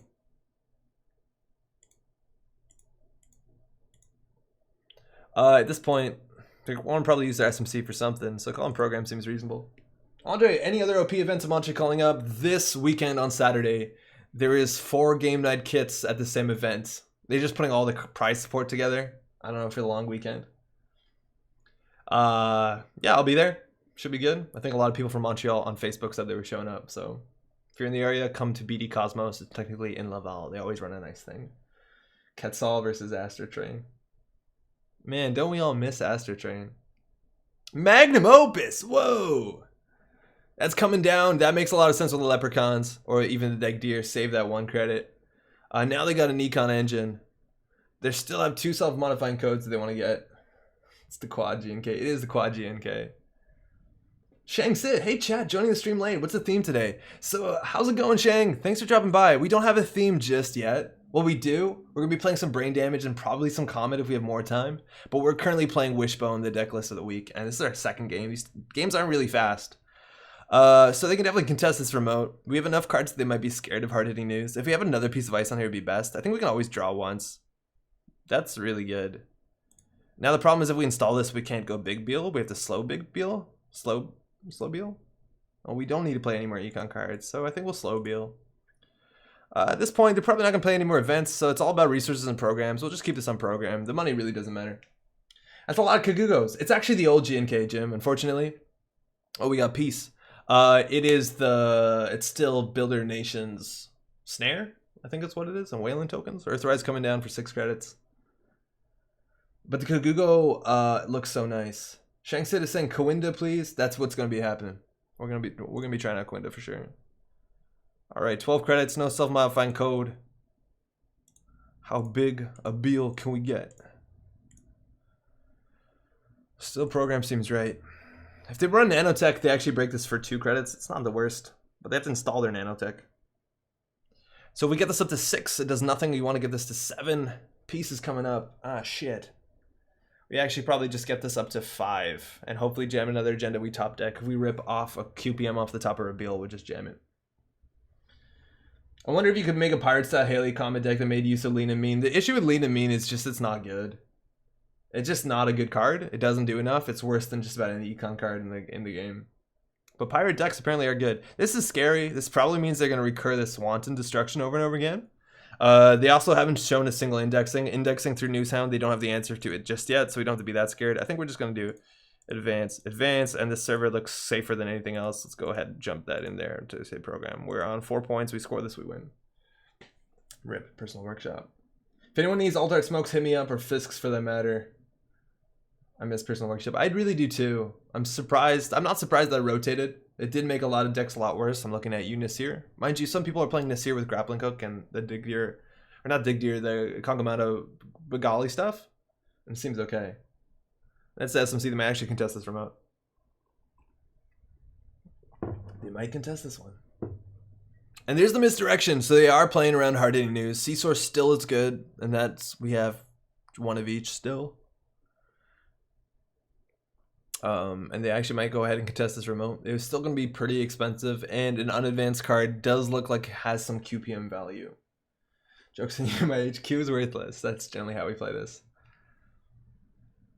We can advance. If we top deck the exchange of information, like they have to Wanton and then run the remote. It looks like they might do Magnum Run. And running, not even. So Beal would be good. Mind you, the clot's in the bin, so like if we do top deck the 15 minutes, we can just like let her rip. And we're going to spend 9, 10, 16 resing this, which still puts us far ahead of them. Another Raven is pretty good value, but they remove all the tags with misdirection. I still think it's worth it. It makes Nanotech no more better if that's their icebreaker of choice. And there's no way they're on Apocalypse anymore. I'm expecting a Savant to come down, actually. That's more likely that they can break this for 2 credits. Do I have to take 2 clicks and 2 credits to remove the tags? Is this worth it? We have like infinite money. Let's at least make them res. Gotta make them do something, otherwise they sit on Magnum. I'm gonna call program again. Andre, have you tried Gloomhaven? I have. Actually, Patrick, who you've seen on this channel, he bought that big old box of Gloomhaven. I played with him last. I think it's really cool.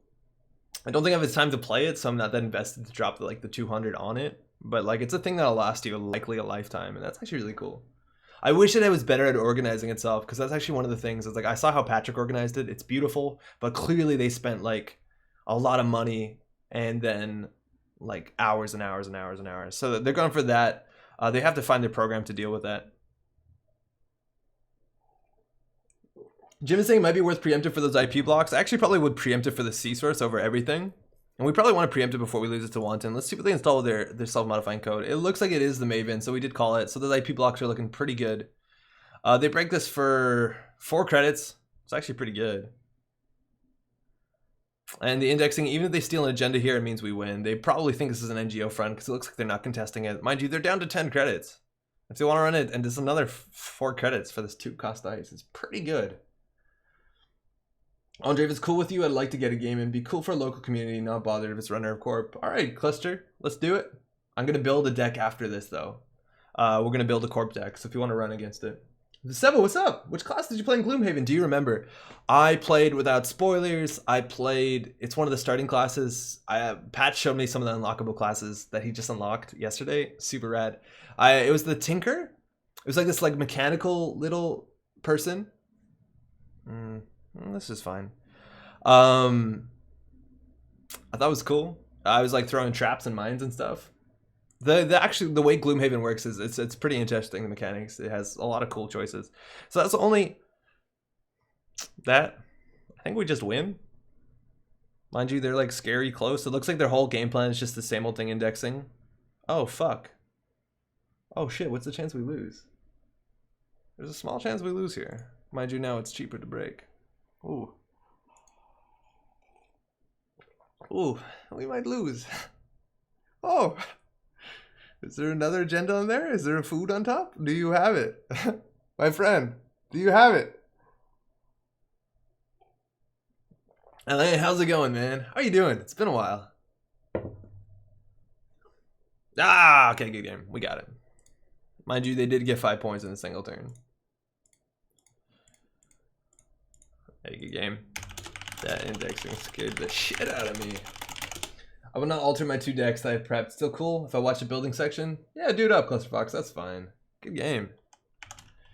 Okay, so Lean and Mean is generally not great, but with a shaper that has Maven, that can help you out a bit more. Yeah. A bit slow on the put together. So Tataki, that's the thing, is like, if you want to play that card in your deck, it's because it's not an econ card because it lets you do something that you couldn't otherwise do. And the problem is there's so many other shaper cards that let you do that on a permanent basis. Like Net Ready Eyes is really good. Even just Data Sucker is pretty good. We got Takobi now. We have Adjusted Matrix. We have Dedicated whatever, that thing that gives you like 2+4 strength. You have Personal Touch. Like there's so many ways to give you that effect on a permanent basis that cost the same. So it seems ridiculous. Dean Lister. It just doesn't do enough. It's the same thing. Like I think actually even the injection attack is probably better than Lean and Mean. Not normally this slow, but it's how it goes sometimes. Thanks. Hey, thanks. You too. See you back in chat. Holy smokes, that would have been wacky if they got another one. If they got another one, like it's totally possible. They just needed the other food, and there's 2 more foods in the deck, right? Like they're just down there. They needed to get the foods though, because these wouldn't have closed the game unless they had another Mad Dash, which is unlikely. All right, let's do some deck building. If you're just tuning in, by the way, my name is Andre. This is the Match Ball Grid. If you're new, or you're old, not old, but like if you've been here before, how's it going? Say something in chat. Say hi. Meet the nice people. Ask some questions. Get acquainted. This game is complex. It's pretty ridiculously complex. We're gonna do this in Chrome because it works better, and it's a good time to ask questions. We're gonna be doing something really silly right now. We're gonna try and get some brain damage value by playing Kawinda Kalu. A card that's probably not good enough, but we're no longer in the competitive season, my friends. We are out of the constraints of having to do the efficient stuff, which I gotta admit, this channel kind of veered a bit too much towards. And I don't know whether, I'd actually like to hear your opinions on this, but when I do the unboxings of cards, I still talk about what you can do with the cards, but I generally still have too much of an emphasis on, like, this is not the most efficient way to do things. Just like I talked about to Tataki in chat right now. Lean and Mean. The problem with Lean and Mean, it's not even like an exciting card, so I don't feel that bad about it. But there's like a lot of cards that come out there. I'll be like, okay, it's a cool, neat effect, but another thing can do it better. And I kind of don't love that on the basis that it didn't used to be like that. It used to be like, wow, every Netrunner card is more exciting. But man, I've been playing a lot of competitive Netrunners, so that kind of gets to you. And I'd be interested whether you think I'm too negative on those fronts, but like we got to spend more time doing things that are probably not the most efficient. Talking about not the most efficient. Let's play Cybernetics Division. Hey, hi. We're playing a brain damage deck based on Kawinda Kalu, and the problem with Kawinda Kalu is we need credits. We actually could play this in Architects tomorrow, which gives us Quinta Kalu value. Cybernetics Division, it depends how we win. So let's think about this. We also could do this in Foundry. Hey, Last Warrior, why doesn't Boom give you bad publicity? Generally because it kills them. So there's no bad publicity. Scorched Earth didn't either. A lot of times, like, Boom and Scorched Earth saw that it was like an urban renewal project and it was like good for the city. It wasn't like a murder. So it doesn't necessarily give you bad publicity. Sometimes it's like, okay, cool, we're gentrifying the area. Okay, check it out. This is what we're doing. Your unboxings are generally one of the most upbeat and positive going. That's what part of live them. Oh, Ration, that's really cool. Okay, I'm glad that's coming through. I think I had to re-record the corpse side of this last one. Because I thought I was a bit too negative on some stuff. You're not being negative at all, don't worry about it. Oh, so we're now going brain damage with the new Bioroid acid. That's the idea, Tataki. Also, Ninja Mike, what's up? I'm super excited about the brain damage Bioroid, even though I know it's bad. I generally get way too excited about suboptimal but fun cards. Yeah, that one's like on the edge of a fun card for me because it is uninteractive inherently, and that's maybe not good design, I don't know. Dumb Brick, what's up? Honestly, even if you're being negative about a card, you still keep up the positive attitude that makes me love your content. Oh, really good to hear. Thank you. All right. Why are we picking the Foundry and doing a brain damage deck? That's actually really interesting. Oh wait, no, this doesn't work the way I think it was gonna work. What is an ice that you can pass through that has the most subroutines? No, this is bad. Okay, we're gonna do the other one.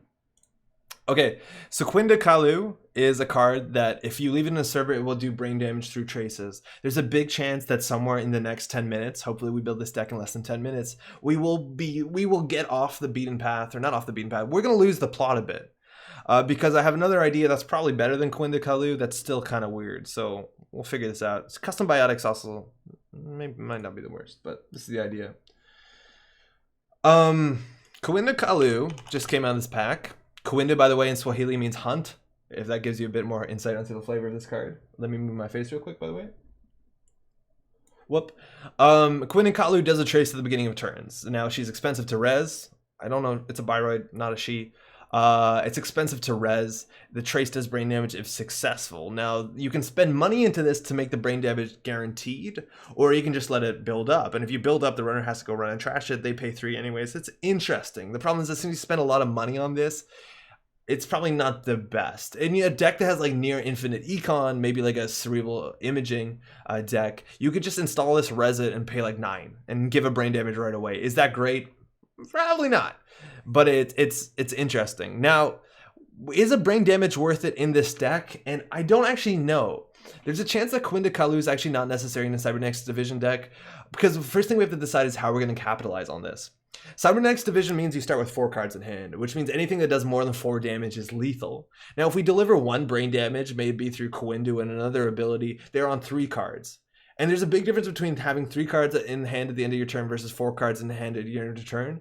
That can be delivered by Quinta. The same effect can largely be delivered by Enforced Curfew. Sorry, Chad, I'm going to take a second to catch up on this on chat, because I'm getting a bit too deep in this right now. Enforced Curfew gives you the same idea about it ends your turn with 3 cards in hand with Cybernetics Division. And why do we care about that? Because we're actually going to try and kill the runner with Wayland cards. And there's 2 things we want to do. This is a card that, again, it's kind of weird that I don't like this. This is Urban Renewal. It's a 4 influence card, which is kind of one of the bigger problems. But even Urban Renewal, if you do a single brain damage or reduce hand size, if they don't trash this, they die. Now, the issue is they have a couple turns to trash it, but in theory, it is lethal. And you have to protect this for a while, so maybe you have to strap black level clearances on this or ash or what have you. But this is technically a win condition. This is not the one I'm most excited about, so I think there's even a chance we don't have to do Quinta, or we do Quinta as a way to get them to run, and then instead we run Chief Sleeve. And I think Chief Sleeve is actually a pretty good card in Cybernetics Division, and I don't know if people have done this or haven't done this, but if Chief Sleeve fires in Cybernetics Division, they just die. They just die. So we can slam a bunch of ice on a server that has a bunch of subroutines that they can't break or won't break. The thing is that the subroutines have to be unbroken during an encounter. I thought originally we could cheese this out by playing the twins in Foundry, but the twins, they have to pass the ice. It's technically possible. If we find an ice that has a lot of subroutines that aren't largely broken, things like Data Ward, and then we show them 2 of these in a row, the problem is they could just take the tag once we show the twins, and then we have to res this. They could just take the tag and end the run, so it's not going to work out. But if we do hit them into something that has 5 subroutines, is there a piece of ice we want to do here that has 5 subroutines that we don't want to, like, that runners generally won't break? Because then we can just show them it and basically Helheim our whole fucking hand away. And then it'll be like 300 billion strength. Probably actually what we want to do is Hive. Have like 300 strength because we're going to throw out our whole goddamn hand. And then we just literally kill them with Chief Slee. Now, mind you, this is like 5 influence for 1 pair of Chief Slee and 1 Hive. So maybe we do tech startups. If we do tech startups, we can just save our influence and run restores. And that's probably okay. Tech startup also gives you Kawinda Kalu, but the thing is Kawinda Kalu is technically not necessary, which is kind of crazy. Let me catch up on chat real quick. Man, yeah, chat goes off when we do deck building. It's really fun, but it's the hardest because it's like, you know, in Netrunner, half the time it's not our turn, so we can read the chat. All right. At least you're piloting these cards for yourself before making those assertions. That was cool about this unboxing. I piloted a lot of the cards myself. Can we talk about why G's model Biroid isn't a Biroid? It's because it's a line. It's not a single Biroid kit cluster. It's the same reason why Adonis, Marilyn, and Eve aren't Biroids and Rex. It's because they represent a whole line of Biroids, while like Kawinda, Ash, they're like specific Biroid characters, so they're unique Biroids. That's largely why. Custom biotics might work, but again, if we're doing Chief Slee, we want the 4 hand size. I do think you play fun janky decks are a lot of fun because going through weird bad decks like your Spooky Halloween deck is so funny. I'm ashamed that we never built the monster one. Hydroponius says executive functioning, definitely technically possible. Not the best card, but it does do brain damage. Please don't use that word like that. Oh, it's cool. I'm feeling triggered. Chief Slee plus 1 brain damage. We don't even need it. Also, what's up, movable object? We have the Cybernetics, but that's the idea. Helios, Andre, are you still experiencing delay on the new packs coming down? I'm in Burlington, Ontario, and still want down the white now. Firstly, big shout out. I grew up in Burlington, Ontario. I lived there for the first 18 years of my life. What's up, Burley? Our card packs are coming in totally fine.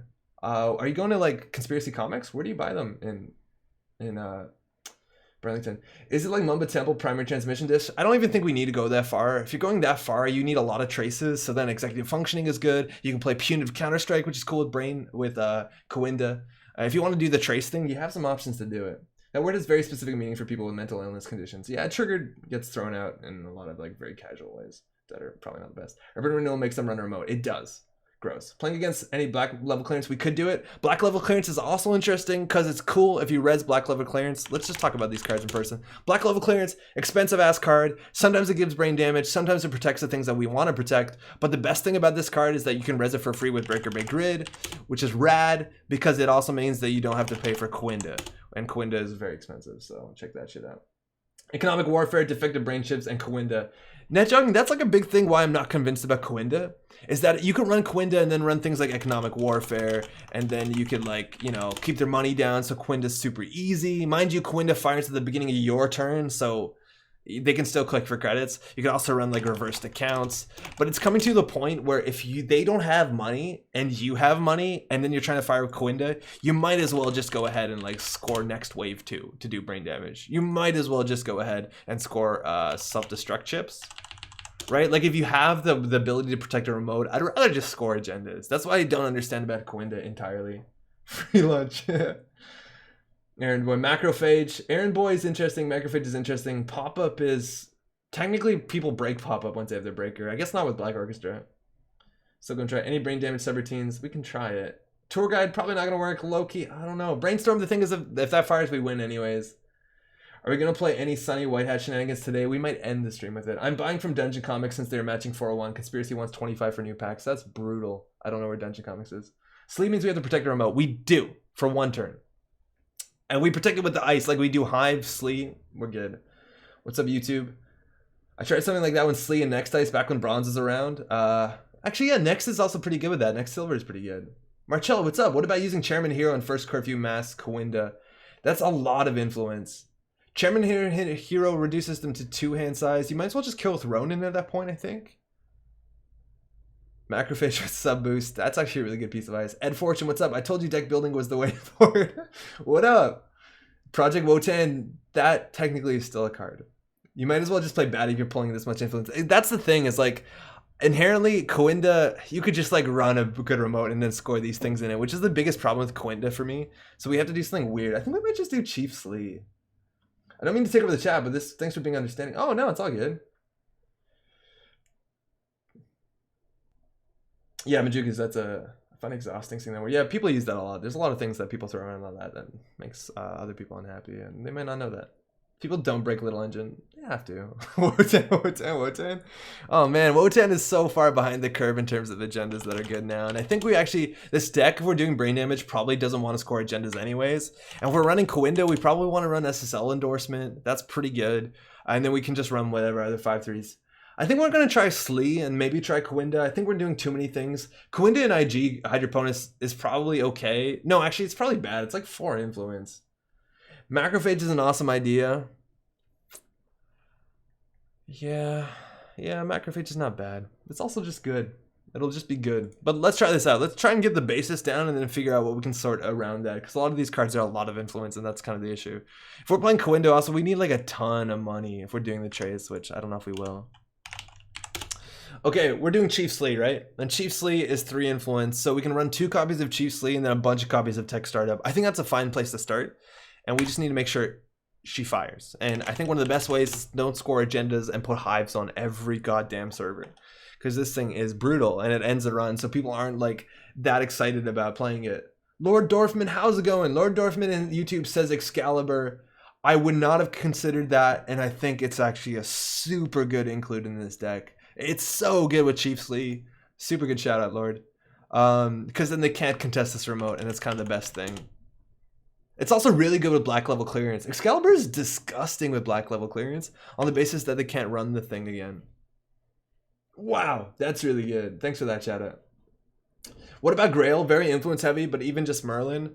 I'm not even that worried about doing the net damage. Like, I think our motto right now is just to do the one-shot kill. We could, though. Grail's not bad. Grail's okay right now. Okay, so we want to get... This is our combo. Like, this is it. This is all we need. Chief Slee, Hive, Excalibur. We want to make our Hives fire for sure. So I think we can go ahead and do... Oh, man, it's super unfortunate, but Helheim's actually really bad in Cybernetics Division because our hand size is smaller, which is pretty funny. I think we still have to do it. It's a good card. This also, and we play this, we can play Brainstorm because we can make a big ass Brainstorm. So 3 is probably too much. It's also not a grid, which is good. So just like Sarkanar is saying, Breaker Bay black level seems good. I think it is. It also has Chief Slee for free. It has black level for... The biggest problem right now is we have so many like really small shitty trash cost cards. So our central servers are going to be pretty crap. What about Punitive instead of Slee? That's an option. Punitive doesn't give a shit. The problem with Punitive is that so many people are on Film Critic, and I just don't want to deal with that. I still haven't changed my deck, but I apologize in advance if this game isn't super entertaining. That's alright, Cluster. We never had a chance to go back to the Burke Bugs Chief Slee deck and go. I think a window can be in. We can't protect more than one remote and pay for traces. No, she probably can't. She really probably can't. Marcella is saying self-destruct. Man, I like this card a lot. The thing is, like, 3 net damage is not going to kill. Whoa, wait a second. Marcello, can we self-destruct an ice when they're encountering it so that the subroutines aren't broken? Chat, how are we feeling about that? What's that HB asset that gives you bigger max hand size? It is the Cybernetics Court, the fashion show. If they hit an ice with 5 subroutines, can we just destruct it? Like, they hit Excalibur, we destruct it. Chief Slee fires on the dope-ass Hive, and we just bean them. They just blow up. Fucking hell, let's do it. Let's do it. Seems good. We also could bait runs on remotes in theory with Director Haas. The problem with Director Haas is we're not running 2-pointers because our HQ sucks. Maybe 1 or 2 neural. I don't even think we need that, Marcello. Like, if this fires, we win. I don't think we're going to get a kill with this. Okay, wait, we put other things in here. I think Excalibur is a 3 of. We're probably going to regret that highly very soon. Brainstorm is now good. We need to get money and agendas in here before we do that again. Self-destruct Chairman Hero. Chairman Hero doesn't do anything for a win con. Like, if Chief Slee fires, we win. Oh, 2 is probably too expensive. What does Chief Slee say again? Chief Slee says any ice that isn't broken during encounter. So they encounter people with the ice, we fire self-destruct. This seems legit. If that's the plan, then enforce curfew. We don't need enforced curfew on the fact that we're playing Cybernetics Division, so that they'll have 4 hand size. If they play Employee Strike, yeah, we're fucked. That works. You need 2 separate remotes, or else you'll kill your Slee. Yeah, 2 separate remotes, movable. We don't put this on the Slee remote. If they run any other server, we just blow it up. Ryan Knight's a must. I don't think Ryan Knight's that good, Maui, in this deck because we're not running things that they have to click through. We're not going to sap them from clicks. It's just not, I don't think it's strictly good enough. I don't like Brainstorm right now. It's too easy to break. Marcello, it is easy to break, but we do have Helheim. So like in theory, we can make this like a big strength. I think that's okay. It's a cheesy ass deck. Like it's not going to be a very reliable deck, but like one in every, hopefully 3 games we fire off the Chiefs League and we look dope as shit. So we're going to try this. Also, mind you, this is a 44 card deck. So like our combos can be a bit more ambitious than normally is possible. This works. You're going to need to be ready for some salt. Oh yeah. Luckily, we do have somebody in the other chat who agreed to play against us already. Cluster did, so we might be okay. Self-destruct and NGO. NGO's not bad. IT seems better than Helheim for sure. IT does, it's just super slow, and then we have to protect it. The thing is, IT is one of the good things to make him run. IT is really good with Chiefs League, though, that's for sure. NGO front's also pretty good. Taylor, what's up? Helheim in your ID is a non-bow. I'd go IT department. It's probably true. Does the runner have the first paid window after the runner encounters an ice? We have to look at that. Timing structure. That doesn't work. Timing structure of a run. Kagugo into Tori Hanzo. That's like a 300 influence, Maui. We got to do that in yellow if we wanted to. Also, if you want to run brain damage stuff, which so far we're not actually doing it. Like, I actually think black level clearance is probably not necessary for this deck. We're not doing brain damage. Jeff, what's up? Before you would fire self-destruct. I prefer the next suite plus the next agenda. The thing, Marcello, is that we only run 3-pointers and we never score them. Also, the thing is, if we do get to 6 points, we have to score a 3rd agenda. So, like, we might need to go in and install something like, what's it called? Jean Splicer. We might have to do that, I don't know. Plus 8 strength with Helheim isn't that bad. Plus 8 strength with Helheim isn't terrible. Next week would be good for lots of subs. Yeah, I actually think next silver is probably good. Yeah, no, that's not good. We got mad Seattle repping here. 4 does not equal 300 million. The talkie here too. What's up, Seattle? Be curious, what's up? Tories 4 influence. Yeah, it's a lot. How's it going, West Coast? How's your holidays? Okay, we are... Let's start with our agenda suite. We need to put another agenda in here. We're probably not playing a restricted card. I think it's actually probably good that we put global food in here. Mind you, the 6-cost Fairchild does do brain damage. The other option is if we play next dice, we could play Mother Goddess, which does have some value. I also think we said we play Tech Startup. Oh man, we're going off the rails. Is next diamond implemented? No, I don't think it is. No, not even here. Did I miss Urban Renewal? I don't think we want to do that. We could, but we need to do a brain damage if we want to do Urban Renewal. Man, okay, let's get some money in here. Like, we could go ahead and put Ash in here. We already have pretty good setups for Ash. Let's see what tech startup. So, like, our cheesy plan is basically put a Hive, put a Helheim, put a tech startup. I guess IT department has some value, especially if we're running Brainstorm. Oof. Next silver has them subroutines. What else has a lot of subroutines? How much influence is Ronin? Ronin is 3 or 4.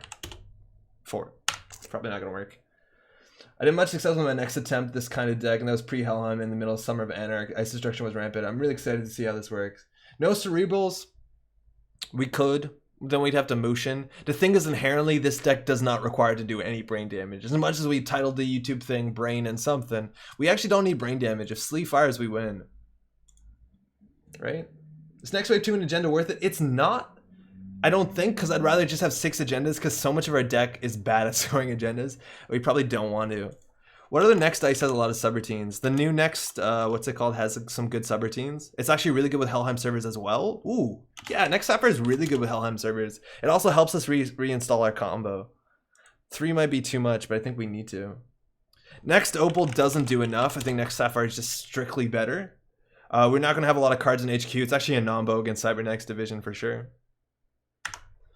What else do we want in here? Except Executive Bootcamp, only 1 influence. Is that better than Tech Startup? It's kind of cool because it stops the indexing, but we don't actually have any influence for it. It's a good card too. Loki. Oh, Loki's the next dice, right?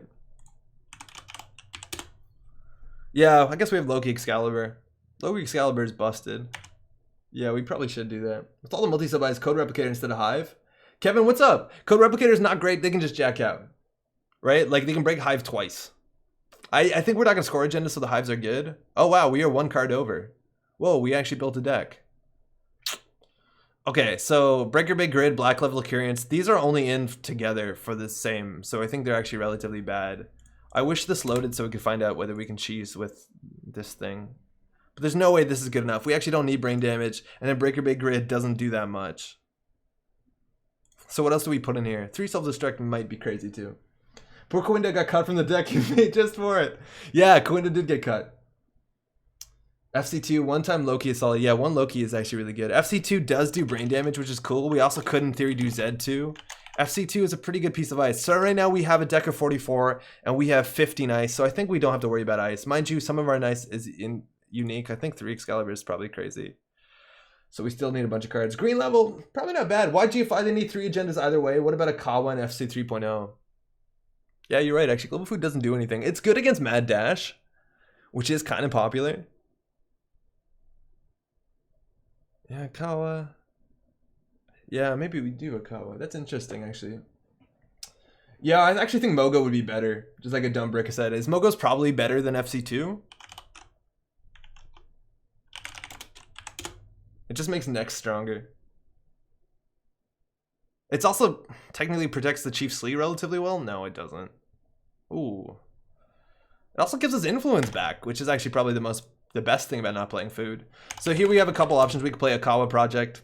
It's not bad. A Kawa Project pairs well with Fairchild 3.0, which we don't have, but I don't think we want to score agendas. So I guess this is technically defensive. That might do something. Now Jogging Insane green level, it's not a terrible card, but like card draw is kind of bad in Cybernetics Division on the basis that our hand gets flooded. Mogo is now a restricted card, but that's fine if we took out food. So I think we just need more money because we only have 2 econ cards in the whole goddamn deck. And that's definitely an issue. So what can we play? We play Lateral Growth. That's also kind of bad in Cybernetics Division because it installs 2 cards out of a 4-card HQ. That's pretty bad. HB just super struggles with econ. Mind you, we have 3 influence to play econ cards. Self-destruct wouldn't work because runners get first action after the encounter begins, so they can break before you fire it. Is that how that works? Let's see. The runner approaches the Azmaria size. Okay, we want to encounter. Runner encounters a piece of ice. Paid abilities, icebreakers can interact with counter ice. Yeah, so they can always fire first. Okay. So it'll never work. NGO front is not bad. Okay, yeah, self-destruct will never work.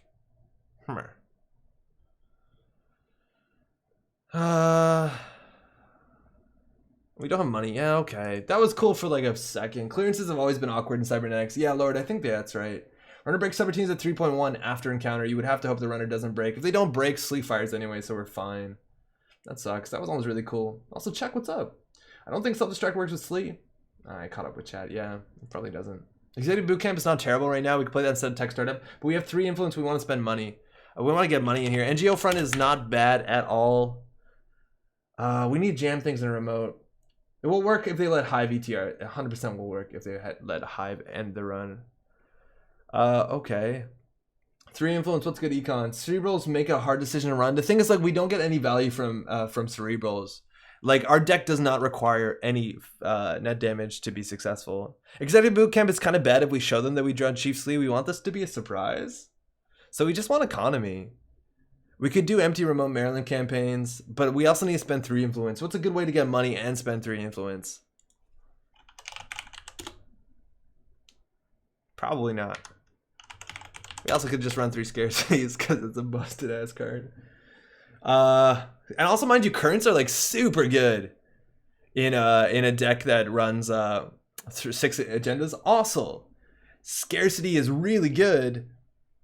To make them run. Like, a lot of times they will want to run on the basis of like, I gotta turn this current off, and then Chief Slee gets good, right?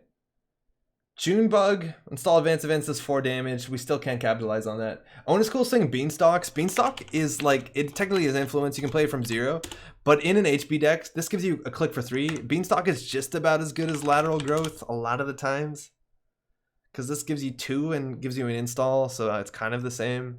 But like, we just need something that gives us money. Like, peak efficiency isn't particularly great. We don't have that much ice, let alone we're not going to res it aggressively. But we definitely need more money in here. We could try green level clearance. We could jam like 3 of them and then play 2 scarcity. I think this is definitely a clumsy card in Cybernetics. I don't feel good about it. Celebrity Gift is really bad, Sarkanar, in a hand size of 4, unfortunately. Jankovic is saying MRF. I don't actually know what that stands for. We still have 3 influence left. What the fuck are we doing? Do we put we could put in Azuma, which is a super mean card. This actually kind of helps. Advanced Assembly Lines, that only gives us 2 credits. Inazuma is really mean in this deck because it means they can't break the subroutines, which means they'll fire. It's great with Brainstorm, it's great with Chief Slee, it's great with Hive. 1 Brian? It's not terrible. Tier's Hand is kind of bad. Yeah, Brian's probably fine. Brian's okay. Add a FA as a second win con. We can't fast advance 5-3s. There's no way that we're going to be fast advancing 5-3s. You're not enforcing any curfews? We don't need to. Hand size 4 will get lethal. Breaker Base and Adonis can't work. We don't have enough slots for that. We'd have to retool it. I'm kind of liking this one in Azuma. The thing is, like, it's... How much is this to break? It's 6 to break for Anarchs. That's not terrible. It's also, if we boost this with Helheim servers, I guess Helheimer servers boost everything. Chrism Grid isn't terrible either. But I think we just need economy. 3 influence on economy. Medical Research Fundraiser. It's not the worst. I feel like we can do better, though. No, we want these to fire. We don't want to give them money. Let's see what a draw's like real quick. Okay, we're playing against, I don't know, Shaper. This is a pretty good hand. We'd keep. We'd ice, credit, next turn, do that. Credit, that. Tech startup for NGO front, value. MCAAP, that's not terrible either, but I don't know if we can defend it. Do we like traps? It's hard to break. What's up, Zach? Not really, I don't think so. Can you put link to the deck in chat? Technically no. Because the chat's on a different computer, Helios, unfortunately. Now face 1 of your first game of this deck versus Tag Me with Obelisk. Oh man, that'd be really rough, but doesn't happen that much. Maybe actually we just put like Gene Splicers so that we have a way to win.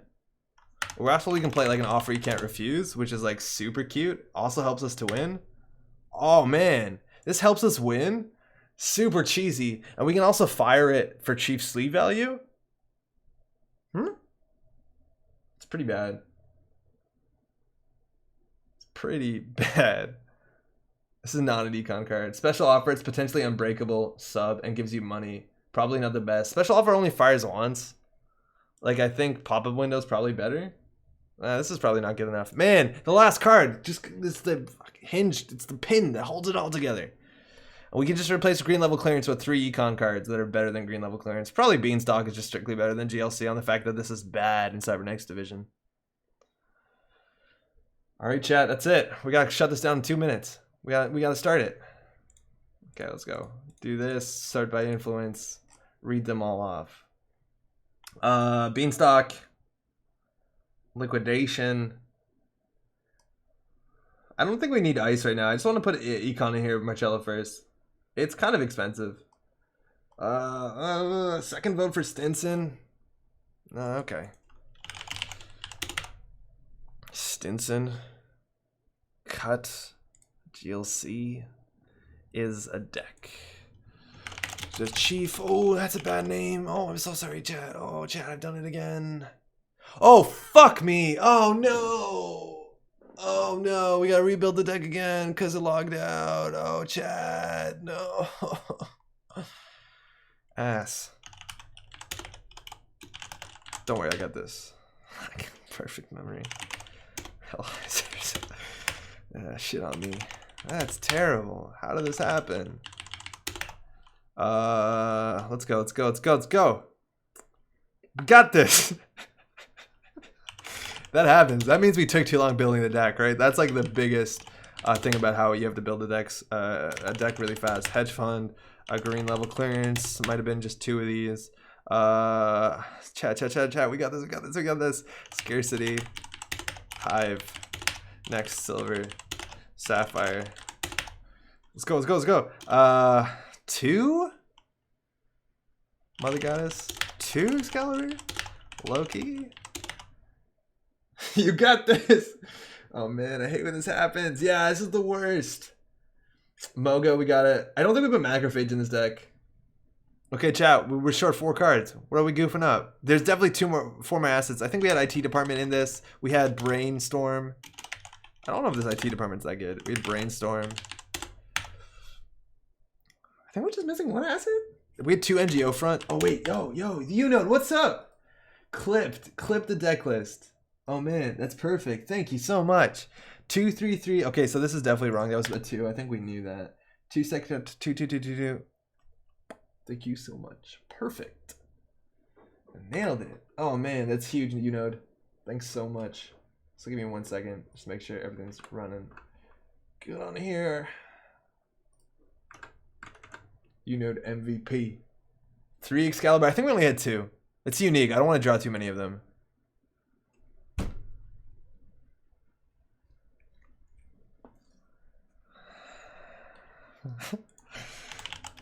I don't have much to say at this point. Well, 3rd time's a charm, right? Oh, the deck is telling us that it doesn't want to exist. It's like, please don't build it. Ah, god damn it. You know what they say. Yeah. Okay. Rohit, how's it going, by the way?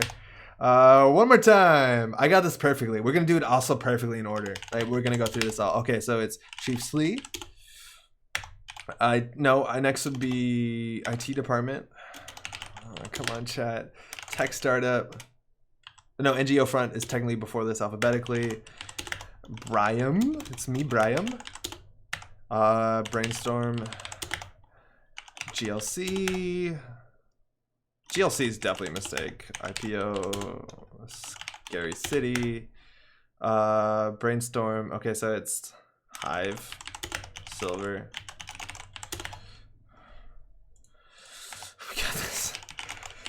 We got this. 2 Excalibur, 2 Mogo. And then finally, oh, we're missing a bunch of cards. Wait. We got this. Loki.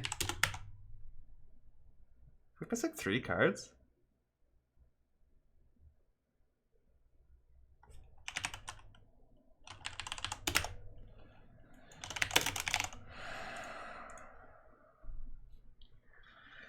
Incredibly sad trombone. Okay, we got this. Okay, we're good now. I said that 1 too many times, but now we do. All right. Lilacs also, what's up? Wait, did you log in yet? No, I didn't. I missed that. I missed that chat message. Boy, Cluster, do you want to host? Repeatedly. This is a whole new game. Andre's speedrunning deck construction. Yeah, Cluster, do you want to host real quick? Gotta go for a bit. Good luck with Slee Andre. Might catch you on the stream. Hey, Sarkanar, thanks for the game. Also, thanks for dropping by.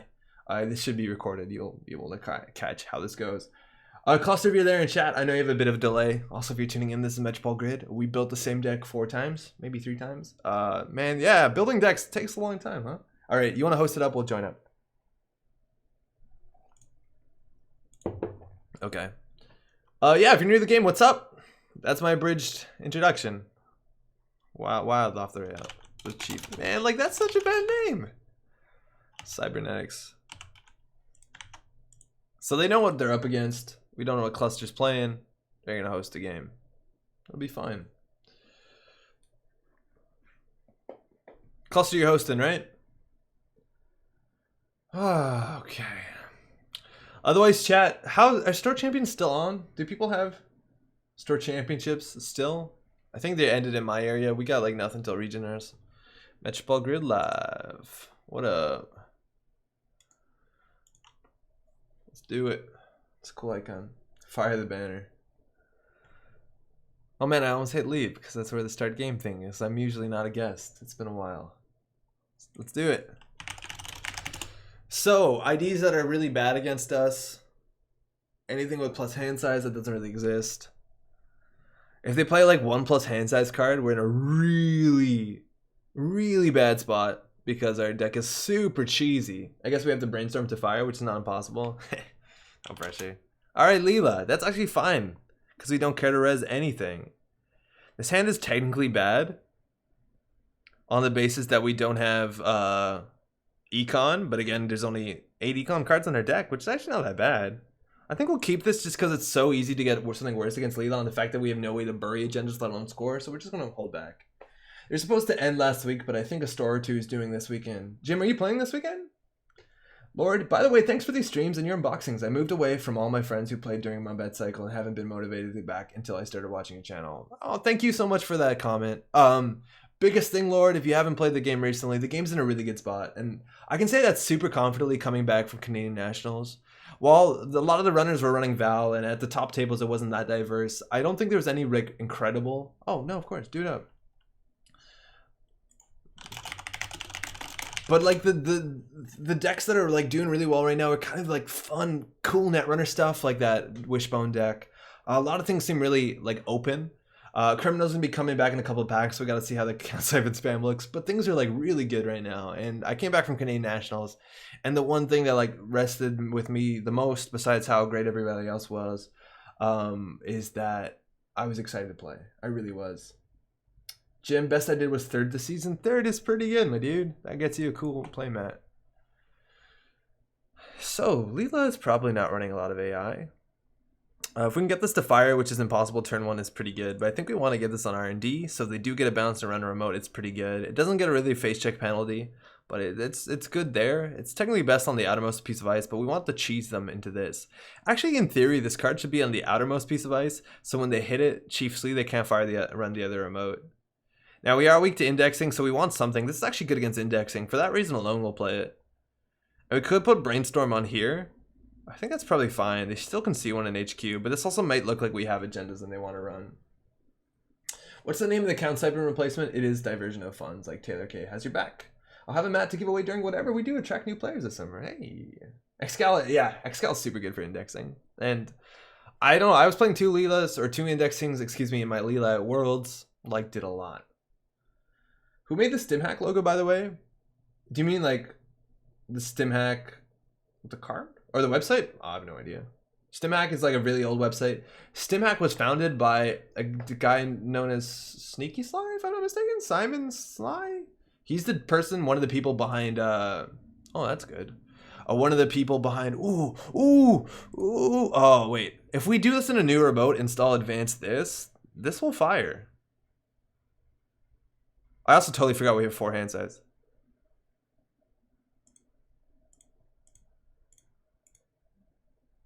The person behind Slay the Spire. They probably were involved in that. Your face in the front of chat. Thank you. For once, where I can put my face here, you don't need to really read the top of chat. I guess it's cool to see chat. You can read a bit of the history. They might run this. They actually probably more likely are not going to run this because Leela doesn't want to get you ice res on a remote. They might just inside job it. They also could drive this by, but if they run it, they might think 5 credits, I'm safe. They also know a bit about our deck and know that we can't rush out agendas. Yeah, Jim is saying Leela's on inside job. If they inside job this, is totally acceptable. There's the inside job. So we could, in theory, get this rezzed. Just so that we have a rezzed ice on a remote. I think there's actually a lot of value in that. It puts us down to like very few credits though. It'll put us down to 1 credit, which is actually probably worse. Or maybe we don't need to res it. Still, we basically paid like a shitty hedge fund. And we wasted one of their inside jobs. We might have actually wanted to wait a turn. Oh, we can't gain it. We might have wanted to wait a turn to get more payback on that. Because our ice right now, we have like in 20 credits worth of ice on the table. And we kind of need that. If Leela's on Fairy, she's also going to be pretty happy about herself. Because Fairy deals with our ice relatively well. They did watch all of deck building. They did. And that's kind of a big deal. They technically did not need to inside job that for what it's worth. And there's a card draw engine. We have the GLC. They are playing around the one of Brian. They technically don't need to. A tech startup is actually relatively sweet here. It can get the Chief's Lee. We can also put Loki in front of it to protect it. I think that's okay. If they inside job that, we'd have to res both of them. So maybe this is actually better. What do we get with tech startup? We might actually want to just get IT department and camp on it. That's probably not that bad. Again, the biggest issue right now is economy. What card did they think it was? I don't know what they thought it was. But maybe they want to play in a way that's more honest. Maybe they just thought it was an NGO front. I don't know. They also had clicks around left, so they played around Akawa. Maybe they also wanted to just give them what's it called? A 5-3? Like an SSL. If an SSL they score it, it's pretty good for us. We also don't know what restricted card they are on. They could be on what's it called? Film Critic, which does goof with us relatively hard. Because all our cards have on-encounter effects. And they are playing the money game. We're going to be able to tech startup for an IT department. IT department's like 1 to res, and then IT department means the brainstorms are going to get stupid. So we're going to use this. We also could go NGO front for money, but IT department for 2 credits means we should be good. Oh, Hive is beautiful, but we don't need that yet. So we're going to res this. It puts us down to 9, which means that any of these are really strong. We can also click for a counter. So IT department has some really unintuitive math on it. I'm actually not sure what the math is. It's pretty weak to inside job, and inside job does get through the server because we are short about 3 credits. But they still have to trash us for 4, which is not inconsiderable. But now running is actually really difficult. This card is like way busted. I think the math of how it works is number of counters you move to the ice times number of counters left on this thing plus number of counters left on this thing. There's like a cool JPEG somebody made that has like the whole IT department chart on it. And they have to deal with this sooner or later, or they're going to be in a bad spot. We are going to have to watch out about, we're going to have to play around Sneak Door Beta at some point, but we do have only 6 agendas, 33 cards. We also could play Wampoa instead of NGO front and like just never have to score an agenda. Data Sucker's coming out. That means they're going to be running archives. That means they're on Amakua. No real big surprises. Amakua is really weak against ID department, so we just need to get a piece of ice on archives ASAP. Even if it's a Hive, it's probably good enough. Also, Excalibur is technically good against Amakua Data Sucker. They run last click though, not so much. But they can't really run anymore. I think we have it. I think we have a good start. It's just this is the weak one. And we don't want an IT department Hive. We want an IT department that has teeth. And teeth are good. Employee strike. All right, our deck is fucked. We do have 2 currents though. We have another IT department. I think we're just gonna put this on archives. They might be scared about it, even if we can't afford to res it, which we really can't. We probably actually could have just clicked for credits there. Because like if any of these are a brainstorm, mind you, we've drawn both of them, which is relatively good. They're in a bad spot. And we probably want to clear the current with our scarcity, otherwise Slee doesn't do anything unless we get double Slee. And double Slee could happen. We'd have to build a Hive remote and put the Hive on the inside so they can't inside job it. It's going to be hard. We have quite the matchup. The thing with Hive is, in theory, we could let Hive fail. Special orders coming out. Let's see if they go get their Mongoose. Mongoose could just be Fem. Fem doesn't give a shit about IT department. Good news, Easter egg gives you +1 hand too. I guess it does. Oh, thank God it's a Mongoose. It's a paperclip. They might start running now. There's a chance we get them. They did click that for the last 4, so we can't like do value Brian Stinson.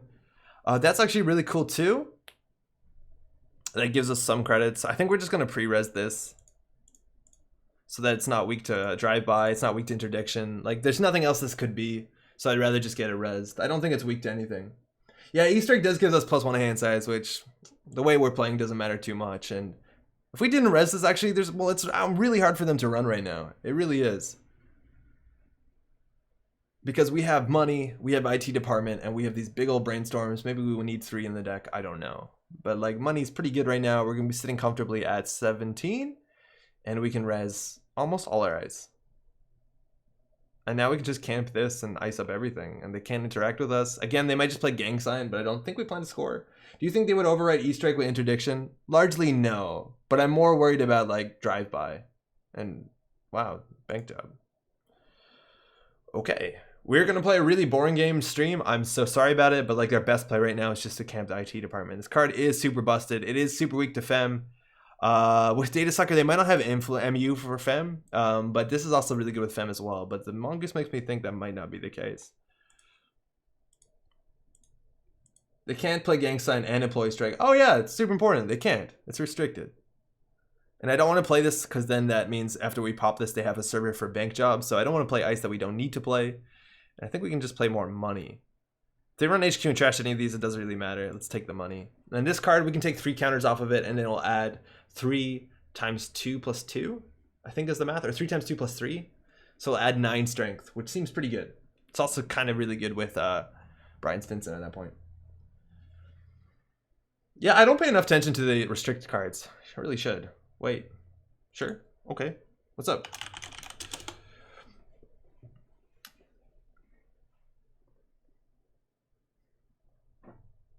Maybe we also want, oh, we probably should put 1 or 2 copies. With IT department and all this next ice, we probably should put next gold in it. It has non-trivial subroutines. Sometimes it can be lethal. Trashing programs is like mediocre against Anarchs. But the fact that we can make an IT department or Helheim next goal is pretty good. What good can possibly come of not just taking the money off the NGO front? We're playing against Count Siphon, but not much, you're right. Does IT department count on any ice or any ice? Choose a res piece of ice. It doesn't matter. Technically, there's nothing good coming from leaving that money on NGO front. It plays around Tapworm, Chuck, in theory. However, they're not playing Tapworm because Employee Strike is on the table and it's restricted. It's really not a lot. Yeah, quite. Yeah, this card is busted. I think it makes, if you don't deal with this, the growth on this card is exponential. So now the next 3 counters we put on it, it goes from adding like 9 strength to adding like 18 strength. Like it's incredible. They have to deal with this. They take enough credits though. They can. They also could in theory run this with no cards in hand and then does nothing. Plays around Vamp. Yeah, right? It's not a lot of reasons why. Playing around Beth, Last Warrior is suggesting technically does. There's no reason to add these cards credits to our... There's nothing that punishes us here, I don't think. Dirty Laundry coming up. Okay. When the runner encounters Loki, so no matter what, they can't break this, so it doesn't matter. And they have to end the run unless they shuffle all their grips into their stack. Their cards into their stack, which they probably won't do. This is really good right now. It's also rezzed, which is a huge deal. They know they need to sneak door through it, which sucks. But if they sneak door through it, they need more MU. Okay. I reckon they probably don't want to shuffle away 5 cards. It means they died a Knurl, which we're not playing, but technically is a thing. This card's also really good with punitive counter-strikes. Against Political Operative, it would be bad, Chuck. That's right. So we just have to remember if they do run HQ, before they access, we gotta pop our NGO front. But you're right, it is bad against Political Operative. We should play around it. Jim also suggested that in Twitch chat. Do we think they're on Paul up? Yeah, there's a chance. There's a chance. Once they run HQ, we can pop it. Oh, wow, they're actually considering it. The thing is, if they shuffle all their cards away for 3 credits, like we could consider jamming in a remote, because it means they probably don't have Inside Job in hand. Obviously, we don't have an agenda, but we could set it up. I also don't even know if we could just put this in a remote. We really do need to draw a scarcity, though. I think they just end the run there. Whoa, they did it. They actually did it. That is crazy. I haven't seen anyone do that. Generally, this card has been seen a lot in Cerebral Imaging, and then if they do shuffle, yeah, get rid of their hand. Wow. Tempo. We have the Chief Slee. So we can build the combo. I don't want to build it just yet. Because we want to do install, and then another install on top of it. All in one turn, so it protects from Inside Job. So I think we can just like take 2 credits, advance this. This card is absurd. This is also really weak to Paul Up, which is an issue. But it is luckily behind a Brainstorm or a Loki. So if they do want to sneak door through the Loki, they have to fem one of these. So we have some time to play around it. Because if they sneak door through this and let the subroutine fire, they'll have to shuffle their Polyp back. So it's super unlikely that it will fire. We'll just take a credit. So if we take 4 counters off of here, we can add 16 strength. It's kind of disgusting. They won't pull up your NGO front. No, they won't. They would pull up this. Was that Dirty Laundry worth it? There's no way. Oh man, this is going to be a really slow game. I apologize, but we do have a kind of cool out here. Daily cast coming down. SSL. Okay, so we could consider scoring relatively soon. Mind you, this is to the end of the turn. Holy fucking hell, IT department's silly.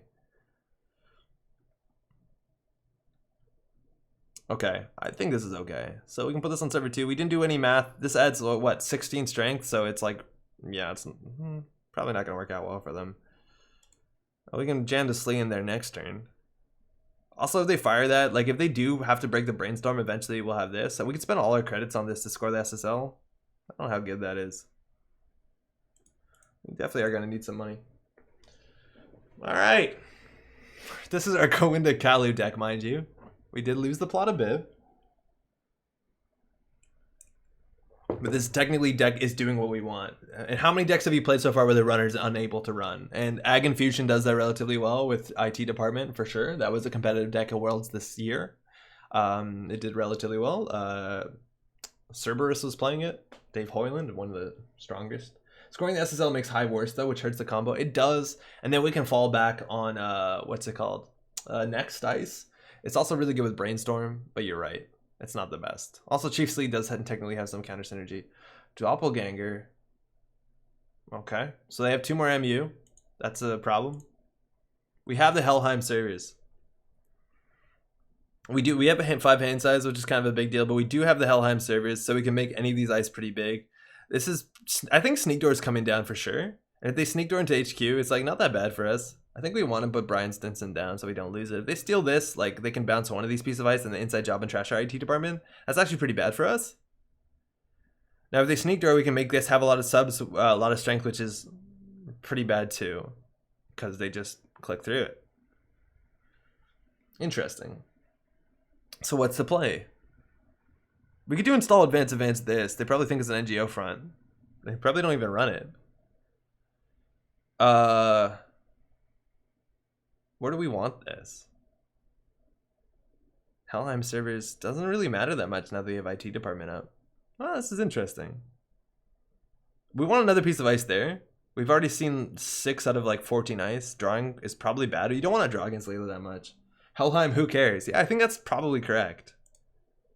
I think we're going to lose this. Maybe advancing that's wrong. Let's take as much money as we can. They have 23 credits at their turn, so if we take 4 off this, that's 20 strength, so we have a 21 strength, 22 strength Brainstorm, which has some ability to be good. They are drawing up, which means they're not looking to Loki this turn. Pick Score or Slee. Yeah. Slee's gonna be hard. This seems like the IT crowd in Coinda is Gen. What's Gen mean? I think Coinda would be fine in this deck, right? Because they can't run it with IT department. Maybe we found a good way to do Coinda. Abigail is a counter to our deck in theory, a bypass breaker. However, we don't have any code gates that we really care that much. We have one of those. I think we want to protect Brian. This is the one card in hand if they trash, we feel pretty upset. So that goes in there. And I think we just keep adding counters to this because eventually, like right now, because the way that the thing grows is absurd, we can take 5 counters off of here, which adds 30 strength. 30 strength. Makes the Brainstorms good. If they watch you build the deck, they know you are only on 2 NGO. What? 2 NGO? Here we are. Oh, I didn't see IT crowd. I'm aware what it is, but I didn't watch it. All right. Quite the game, huh? Sorry, it's not that exciting. Hey,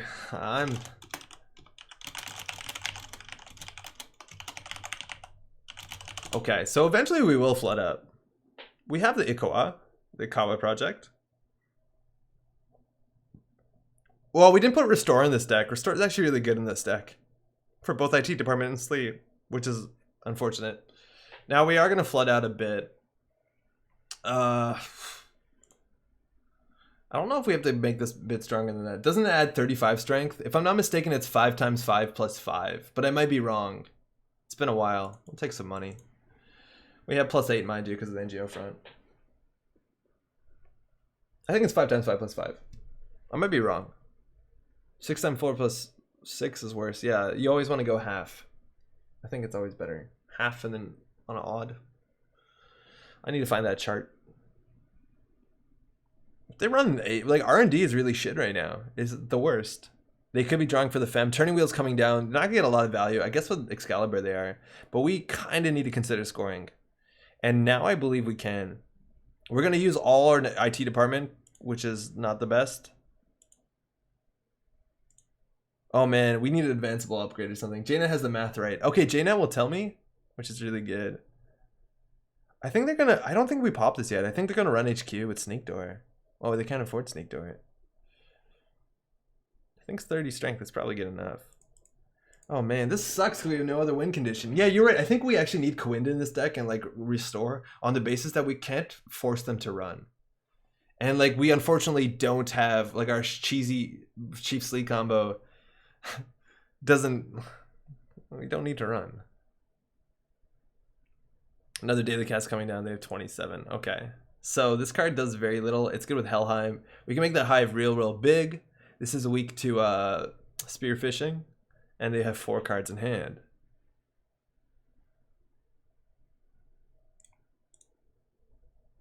So we could jam the Slee. Oh, we could do install advance on this.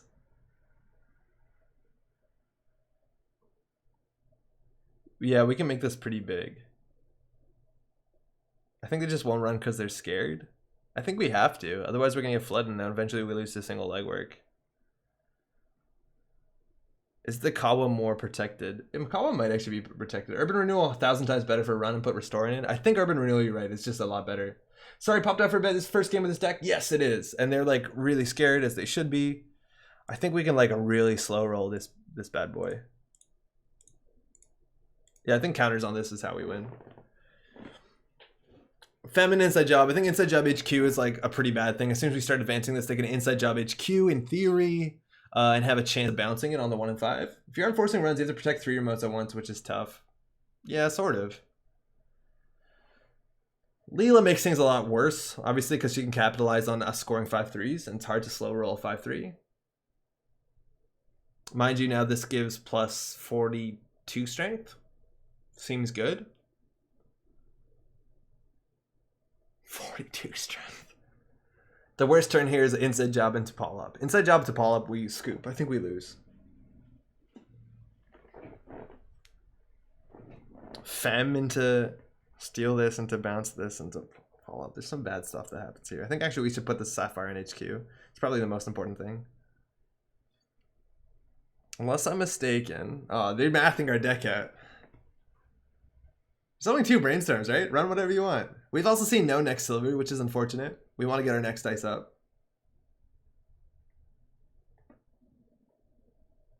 Yikes. Andre, the answer obviously is full immersion rec studio. Ah, fuck. It's like 4 influence, right? Only have to do 1 server. It's a good server too. Immersion rec studio, I think it's like 4 influence. Our ITP cameras multiplicative, even worse. I believe the math is counters on ice times counters on IT plus counters on either ice or IT. I'll make it even. JNet should tell us. It's 4 infos, yeah. Words Plaza for Wayland Alliance and free Conviz. Conviz would be okay. I actually don't think Conviz does anything. I tried so hard to make that card work, it's so bad. I've seen some people pull off full immersion rec studio and Super Glacier. You see, I'd love to run. I don't have to spell it, yeah. And they probably think this is the cheap Slee. The thing is, like, they can run. Oh, it's all good.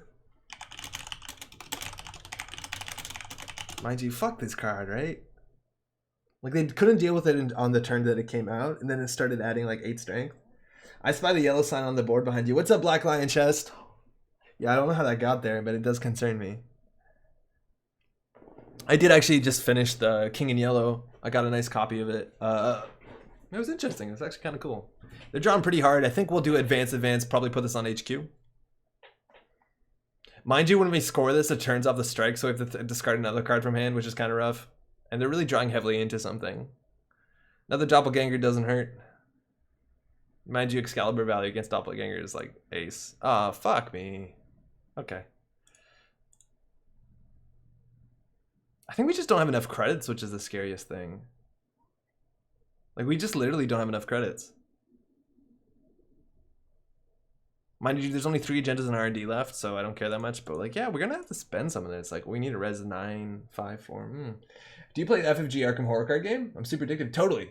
Oh, it's great. It's super good. We're pretty far behind. Dim Carcosa just came out, so the whole cycle is done. But we're on, like, the first of the one, Echoes of the Past or something like that. It's been great. Bring back Corset only tournaments. What's up, Joe Rain? How you doing? People do that. Today, actually, they're doing it. Oh, man. Oh, man, it's happening. They got impatient. Oh, man, if this is a Helheim. Oh, this isn't a Chief Slee.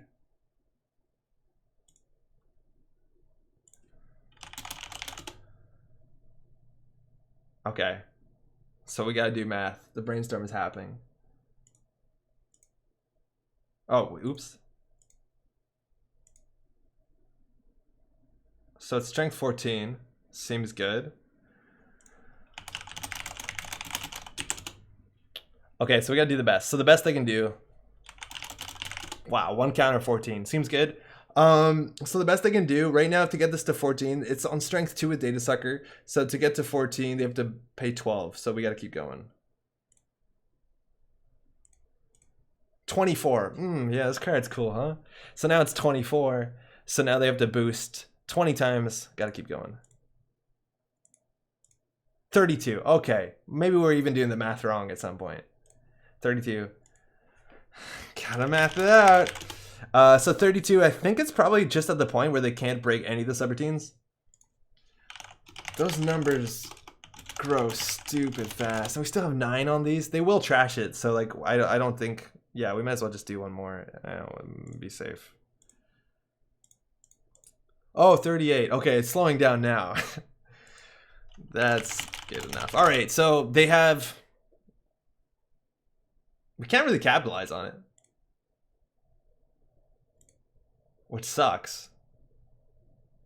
If we had a twins here, it wouldn't be lethal.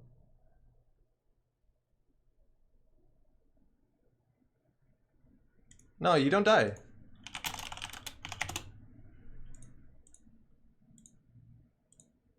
Oh man, they're on some really funny stuff. They're on 3 steps ahead. Now, we actually don't get any value here. I think we lose still.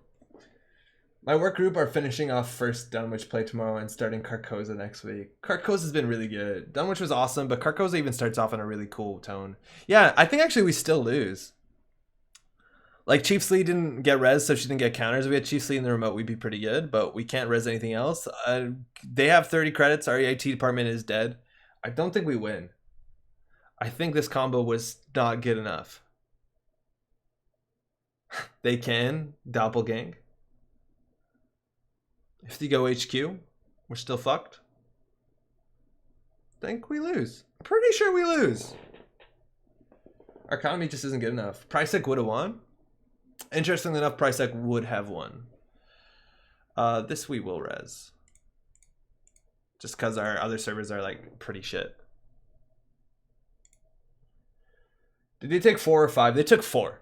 So it's not lethal. If they took 5, we play our current. They die. You got them to 0 hand size of 7x. They're struggling to find out. Exactly. We don't have an out. We don't have a single damage. They trashed another Chiefs Lee.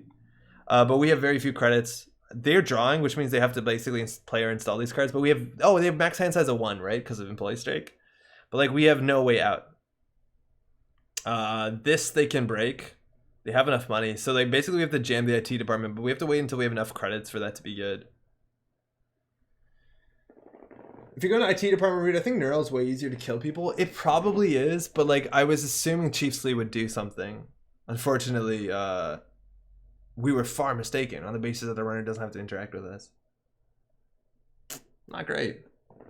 Slee in the brainstorm remote? Slee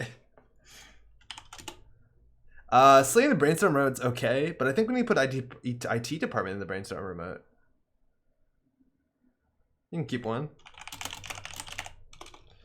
So I think they forgot that they have 1 hand size. Quinda, where are you? Not in this deck. They eventually die because of the Excalibur? Excalibur doesn't kill them. Excalibur just says they can't make another run. Now, mind you, this card sucks. Loki's terrible when they have no hand size. It's free runs on HQ. That's actually probably how we lose. I guess now this does do a brain damage and become a sentry, which has some value. We're also going to have all these subroutines. These subroutines are really good against Leela. Gets rid of programs. Oh man, they're running some silly stuff. Mobius is so bad against Excalibur. I feel really bad for them. That's also their last current. And we did just top the scarcity. So they're going to have 0 hand size. I still don't think we can win. A Marcus Baddie would be good. Maybe that's better than our friend here, Brian. But we need to keep 9 credits for this remote. Mind you, inside jobs are largely out of the game. I think they probably have 1 more.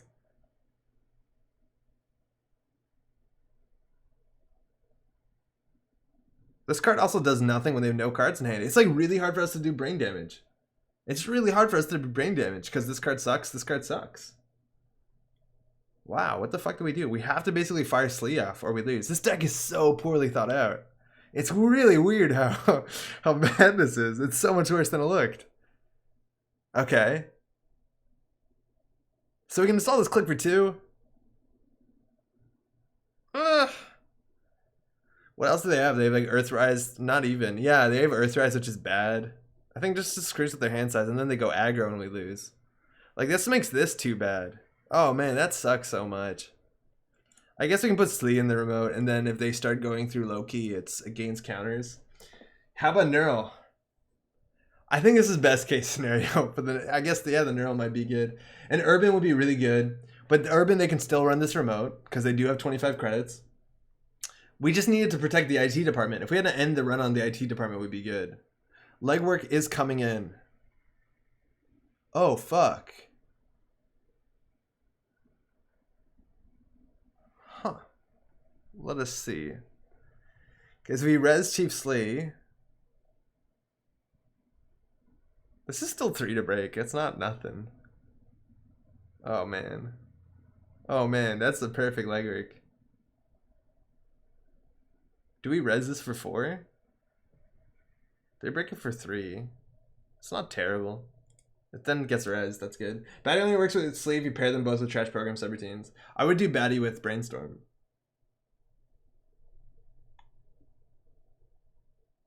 You could even bypass that. It's probably bad. I think they should just run archives a bunch. If they trash this, it's a problem because we have no more IT departments. And we have no current. Marcello's saying enforced curfew would kill them. Yeah, it would. That was actually probably way better than I think the Neural is. Enforced curfew would be lethal. The thing is, like we said, we don't need any more damage in our deck. Remember how we said that a bunch of times? Res Slee, I don't think it matters that much. Right? Like, they're going to break these. We can't res this. They're 100% breaking these. These are 2 powerful subroutines against... they're way too good against Leela. Hit the IT department. They're going to trash that for 4. And they hit Helheim. Holy shit. Whoa. That's super unlikely. And they can run again. Whoa. That is wild. Now Chairman Hero doesn't seem so bad. No, Chairman Hero seems okay. They're not running anymore. And these 2 agendas escape perfectly. -1 hand size is lethal. It would be at end of turn. Fire. Did. Chairman Hero, though, is 5 influence. There's no way we can play that. It is pretty sweet with tech startup, though. And they're going to see 3 cards. Again, 3 and 20. They hit the SSL. They get a bounce here. Bouncing into HQ is actually kind of good for us. Sort of. We get some money coming in. They also only have 13 credits, and they don't know that the Brian is in here. If the Brian fires when it gets bought. All right. It's only 2 more gens in RD. They would have a turn to clear the current or die. Yes, exactly. They have to clear the current. They have no more current, so they had to steal an agenda. So they would have stolen that. It basically means go ham or go home. They still only have 1 hand size. There's nothing that they're going to install that's going to be like more than 9 credits. So this is not going to fire. They got to throw out 2 cards here. Guess it's a case of hero today, gone tomorrow. Hey. Yeah, hand size is checked at end of turn. Did it again? All right. Got to throw out some more stuff. We also know the next 2 cards on R&D are fine, so we don't have to really clear it. We haven't seen enough influence. They could be on indexing. Keep forgetting to discard 1. That's a huge issue, though. We lost our ITs. We still have technically a Helheim on this remote, which is kind of the worst one to be in. We are getting to the point where we might have a tempo to... There's no way this card's good enough. I have a list I could use Chairman, and you could tune it. Interesting. Game 3, I would like to. GLC breaks R&D lock, which is kind of bad for us. If we don't play it, though, it might be suspicious. We could play GLC, play the current, and then we'd have 4 cards in hand. Oh, next is actually relatively cool. It actually has 3 subroutines. Yay. But we want to get something on R&D. And we can play like there's nothing in HQ by doing this, which looks like there really is nothing in HQ. Should have res the Sleeve for counters off Excalibur. Yeah, maybe. But then they just run it. I think you're right, though. The Sleeve would have got 1 counter in Excalibur, and there's some value in that. So now their hand size is legitimately 0, which is kind of scary. They have to play around Marcus Batty, in theory. It's not a good one, but we could start for somewhere different. I think like Ronin combos are still pretty good. They're pretty bad against I've Had Worse, which is kind of one of the big reasons why people stop depending on Ronin. Oh, fuck. They're really going for it. Wow, they saw 3 cards and they're still going for it. I guess they want to just get doppelganger value, and it's not an expensive run. We might be punished really hard for this. Don't worry, we're lucky. Never mind. Alright, 6 credits a turn's good. Probably will bounce this, run Archives, or run R&D. And then we definitely get a cheap sleep counter. And they really have to play around it. That also turns the current off. Current really didn't matter. So this has to fire. And we get a cheap sleep token. Alright. So they have to deal with this. And this could be a Helheim is all they know. So this is actually a scary server to run. If they have no cards in hand though, the server sucks. I think the sleeve is going to die. The sleeve is definitely going to die. There's also 2 agendas and 17 cards. It's unlikely that they win, but they could. Yeah, if we put the Helheim here, we'd be fine. That's not great. Still needs a fair bit. What else could we put on here that has subroutines that people don't want to break? Macrophage actually would be interesting. Macrophage is relatively expensive. These are not doing enough. We thought we would like value Helheim them. Actually, Helheim with next Sapphire is the one way that we can recur our shit.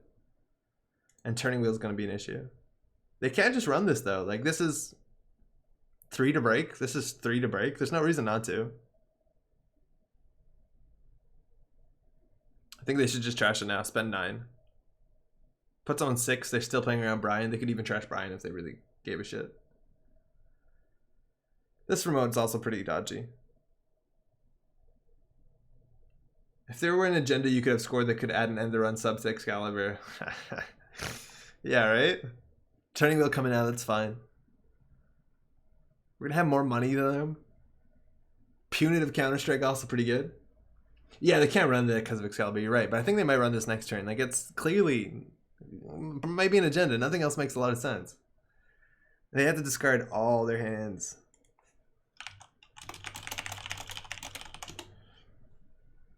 So they do die to Neuro, what we don't have. They also know what we draw.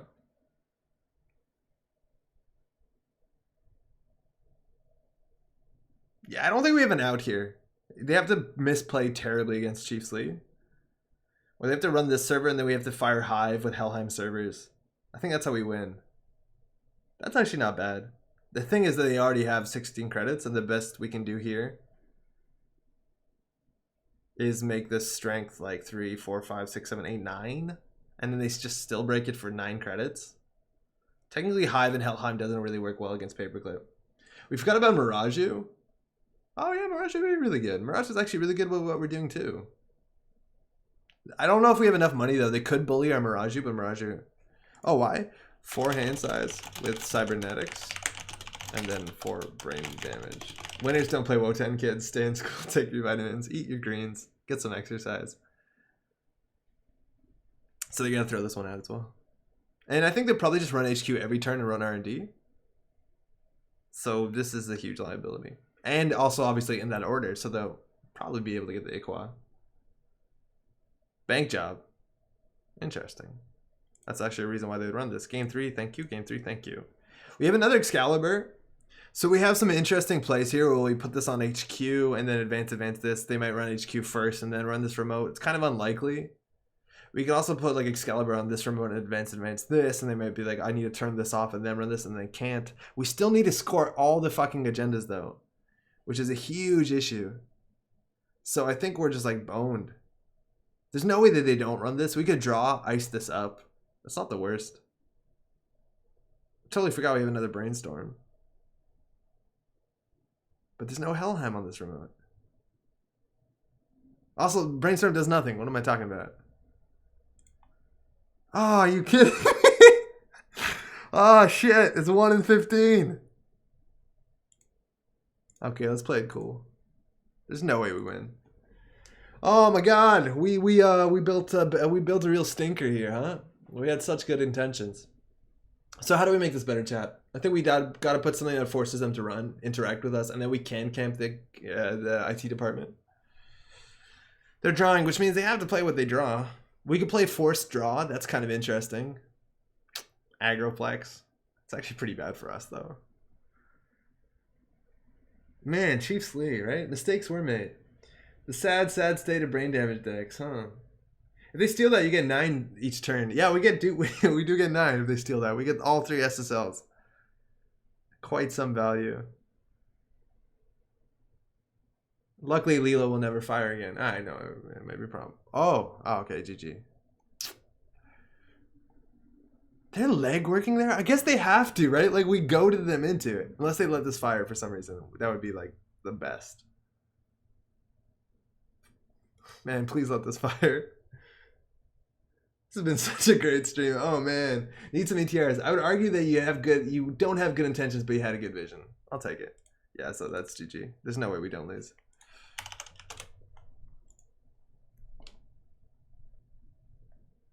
Yikes. Ikawa Project, they'll take it. That's the game. So we did kind of brick a bit on our draw. We had a chance of just winning behind a single Mogo. Like, we could have made a Mogo remote, actually. Yeah, one left in R&D. Did not have a way out that game. Ow. Yeah, a single Mogo. Might have done it, like Mogo, Excalibur, Loki. That's probably enough. I think the Neural EMP is probably misguided. Like, the Neural EMP works in this way, but I think we probably just want to build a better deck than one that fires Brainstorm with IT department. Because the thing is, like, they ran Brainstorm. Imagine this was a Hive, right? Like, that's the problem. It's like, we needed to get they would always run the IT department first. So that means that we basically need to get them. Okay, this is the dream. The dream is they run the IT department, which they're almost always going to do. And that means we need an Excalibur on it, and we need a Hive, and then we need a Chiefs League and another remote, which they can't run. Hey, thanks, you too. Just like Prisec, I think Prisec is probably not going to work most of the time because they're not going to run. I don't think the way to win is to get another piece of damage, because doing 4 damage to them I think will not happen a lot of the time. A lot of the times we're going to have a Cold War, and then we have to force them to interact with us. If we force them to interact with us, and then we're going to fire IT department into Brainstorm, which, mind you, is really weak to Fem. It's really weak to Hunting Grounds. If we're going on that path, then we should add more damage to the deck. But I think we wanted to go more Chief Slee into Hive. And Chief Slee into Hive means they have to take the damage and they can't run. So, if you have full Immersion Rex Studio, that's one server. No, don't try to make this deck good. I think there's an option in here. But I don't think we're going to reapproach that this evening. It's 11:25, which means we definitely have time for one more game. I think we're just going to play what I've been playing now because I'm more comfortable with that, which is Sunny. And I've been having a lot of fun with Sunny. I think it's a very fun deck right now. 3 White Hat is right. I think we're just going to drop a Dirty Gamble, Dirty Laundry, play Symmetrical Visage. They did swap the buttons, didn't they? And then we'll just play one of this, and then we'll have a pleasant evening. Then you have Excalibur, Hive, Helheim Servers, Full Immersion, Rex Studio, Slee, and IT Department. That's a full deck, right? MCA forces a run. MCA does force a run, but if we score an agenda, we still need to score 3 agendas, right? So I don't think there's any way that we go down the path that says we are going to be scoring agendas, because we can't. Sorry guys, thought that I was dead to rights on turn 3. Oh, you had it. You totally had it. There's so many things that I think cluster you had out. So you had Fems is out, so you had the Inside Jobs is out. If we had perfect draw, I think we could have had it. Like, if we had a Hive on the remote and then like another server you couldn't run, we'd probably be fine. But it's so hard that we don't flood up. Also, cluster, what I thought was probably the winning play is that you could have no cards in HQ, and if you just like, oh, you need Sneak Door Beta, never mind. If you had Sneak Door Beta, you just keep running through Loki. And that would be an issue because we have no way to do single damage. World's best mom of an advertising baby. Yeah, right?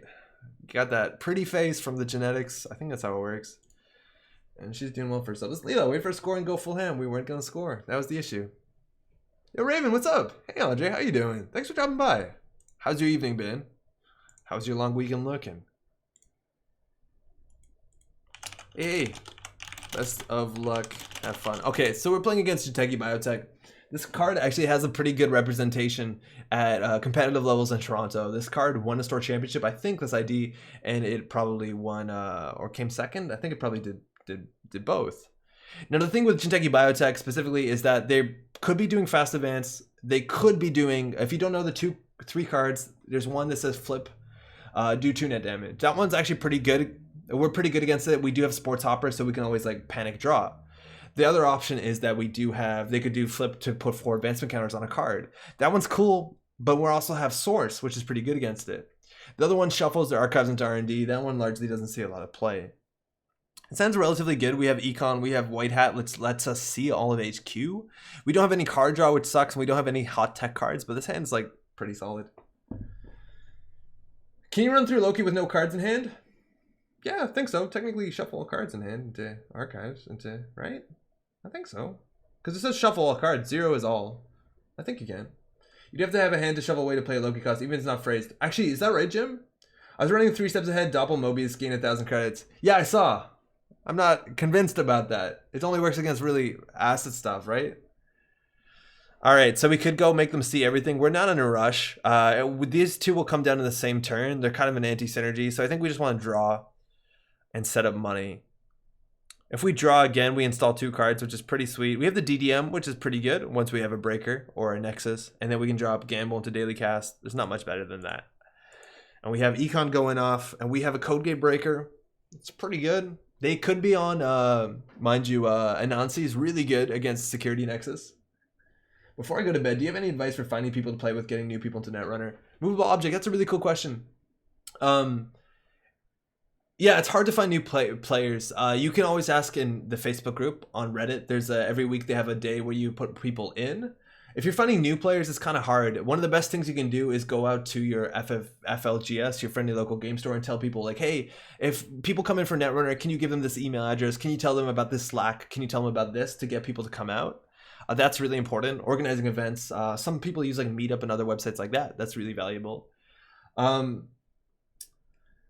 Getting new people to Netrunner is kind of difficult. You want to build like, not that difficult because the game is great, but you want to build like starter decks. I wouldn't even use the ones they recommended. I would use simpler things, thinking. Ones that like go to 6 agenda points that don't involve trace or bad publicity. Who cares about influence? Put the most thematic cards in it. I always love showing pop-up windows, stuff like that, right? But you gotta be supportive for sure. I think going to a local game store and basically saying like, if anybody asks for a core set, if anyone asks that, forward my information, that's some of the best things you can do. That's still kind of intimidating, but basically let them know that you want to run an event and help with that. This could be a Nisei. They could biotech it out. Face checking into it is probably not the best. Our hand is like super hot. We could also run Archives and then put down the Tapeworm, but I don't think we need to. Jackson Clare makes that turn a bit better. Overmind makes running this a lot easier. We probably don't have enough money. We're short to break a lot of the most expensive ice, so I think we can just put credit down and put Jack down, so next turn we can do Tapeworm value play. This we install for 1, whatever. Might be the best approach. It's like board game. Teach them the core set only. Oh yeah, for teaching. Also, what's up, Timberlang? For sure, keep it really simple. Revise core set. Don't get too complicated. Help them. Like, winning is not important in your first game. Double Red, what's going on? How are the games? We just played a very convoluted bad deck, so I think we're going to close the night up with some good Sunny, who's a lot of fun. How are you doing, by the way? Terminology is a hurdle for new players. It kind of is. On the Corp side, I think it's a lot easier because a lot of the cards make a lot more sense. They might throw out a Breach Dome in there. Let's go find out. We want to just like play in White Hat for value to see what they have. Like, seeing the whole HQ is really valuable. To be honest, our meta is growing due to L5R players watching us play and like, whoa, this is cool. I think that's usually correct. They hit a Breach Dome. We lost the White Hat. God damn it. That's probably actually the best hit. Like, that's the best hit for us. I think we can slap this down. We have no rush to do it now. Maybe we draw a Satcon. That'd be cool. Folding is good. That's really good too. I don't know how much the econ game matters in this, but having a lot of credits is important because our breakers suck. So I think this is probably better than that. So this is technically the best we have. They're not fast advancing this yet, so maybe it's like a Ben Musashi. I don't know. Doing well. Hey, good to hear. How's L5R doing in everyone's meta? I don't know how good it's doing in Montreal because I haven't seen them because we haven't played in the same place, but I'm like super interested to know what y'all think about 6 data packs at once, whether that did well for the game or not. I've heard mixed things. Still haven't played the game. Maybe we don't need to diverge that heavily down that path. I don't know. It looks like they're thinking about purging. Oh, nope. Advance. It's probably no Bacata. We don't want to do a free run into damage. That being said, if they res their ice right now, they can't score this. I think we probably just want to put that over mine and start pressuring. Hey, what's up, Sadstug? Did anyone from Montreal ever play L5R Nationals? No. The Canadian Nationals for L5R was weird. It did not have official support from what I understand. It was like some interesting side sort of event. It wasn't like a Cato or whatever those things are called. But everyone who came from Montreal did not. I think some people from Quebec City did. Not Montreal, though. L5R died in our city? Yeah, shitty. Loki with no grip equals end the run since you need at least one card to shuffle. Thank you, Jeff. Yeah, okay. No, okay. So if they score an Obokata, that's fine. It puts them down to like 5 credits. I don't give a shit. This could be a grind deck, so we have to be a bit cautious about the cards we install. Unfortunately, Overmind's actually kind of bad with Tapworm. We probably should have installed this first, 100%. That's a misplay. Nexus would be like really hot right now, but I think we want to put the Overmind down. It's only going to get better once we put Nexus down, but once we put Nexus down, we don't really need it. And technically, Daily Cast gives us more money faster. Keeping our credits up is really important, so they're scared of us. Oh, you think L5R has died? Oh, okay. I'm still going good. I've heard like the events are selling out, like they're big Katos again. I don't know what the terminology is. Excuse me if I sound ignorant. I probably do. Oh, Future Perfect. That's worse than Obokata. Like it's I'd rather them score the Obokata, obviously. That's unfortunate. I think we want to run HQ here. We could put this down just in case we lose it. It's kind of unlikely. If they res ice, they can't afford snare. They could have breach domes in hand. Yo, what's up, Ben? L5R is still around Atlanta, but very diminished. Ah, shitty. Okay. Don't want this to fire. Our hand is too good. So we're gonna actually let break. Let's play a game. So now we basically like click to draw 2. They're not gonna pay 1 here, and that's like fucking fantastic. Ben, how's it going, by the way? There's absolutely no support for it. The Cote in Paris. Exactly, that's what I heard, Cluster. They heard the Cote in Paris had like 500 people and sold out, which is insane, considering like I don't think that game has that much support. Voter intimidation. Okay. Kind of sucks. So we put down our Earthrise. I think a bigger deal is putting down our security nexus so we can start like going ham on stuff and start running with Jackson Claire. That's going to be requiring a lot of money. So we could just slime down Underworld data folding and click for 2 credits or 1 credit and next turn put down the Nexus. I think that's fine. Like with 4 credits, they can't really rush us out. And it looks like they're actually trying to score. When they have few credits, it's better than deep data mining. I'm thinking L5R has always done better in EU. Interesting. There's actually a chance, oh maybe, I know there's like one really strong player from, they used to be a Netrunner player from Montreal that's like kicking ass at L5R. I think they're like, I was told they're one of the best Crane players in North America. Shout out to them. I think they stopped playing Netrunner. They sold their collection and playing exclusively L5R. So they could fast advance this out with a Biotic flip advance. That's enough to score out of 5-3, I think. No Jack just yet. 2, 3, 4, 5 coming in next turn. Tapworm also. They're playing around it. We want to put that down. We have the white hat. If we draw legwork, we're in a good spot. Oh, that's actually a really good draw too. And next turn we can start running central servers over and over again. Kalimsha's doing really well too. Oh, interesting. It makes sense that he's playing that. All right, we see what kind of game this is. It's an urban renewal. That's 4 of their influence. That's pretty good. So they're definitely trying to kill us. This is probably a Prisec. Might even be a Hokusai grid. Luckily, we can run that clicklessly. Losing some of these cards kind of sucks, but we can definitely run this. 4 cards in hand. Not a lot punishes us here. Obokata into Hokusai does 2. Hope we don't lose that. We can always draw up. We'll run this clicklessly. Click compression. They're about to release a new pack with mostly Phoenix cards and nothing else even announced on the horizon. I think 6 packs, 6 weeks was a mistake. Interesting to hear. Yeah, I'm seeing on, I check Fantasy Flight games every day, and I saw that they're showing the new Phoenix cards in the next pack, and I'm interested if they do. Okay, that's what we thought it was. If they do a bunch. Oh, we lost Earthrise. It's kind of unfortunate. So we'll trash that. We'll trash this. They don't have a reprisal just yet, but we keep cards in hand. We can play around a possible reprisal.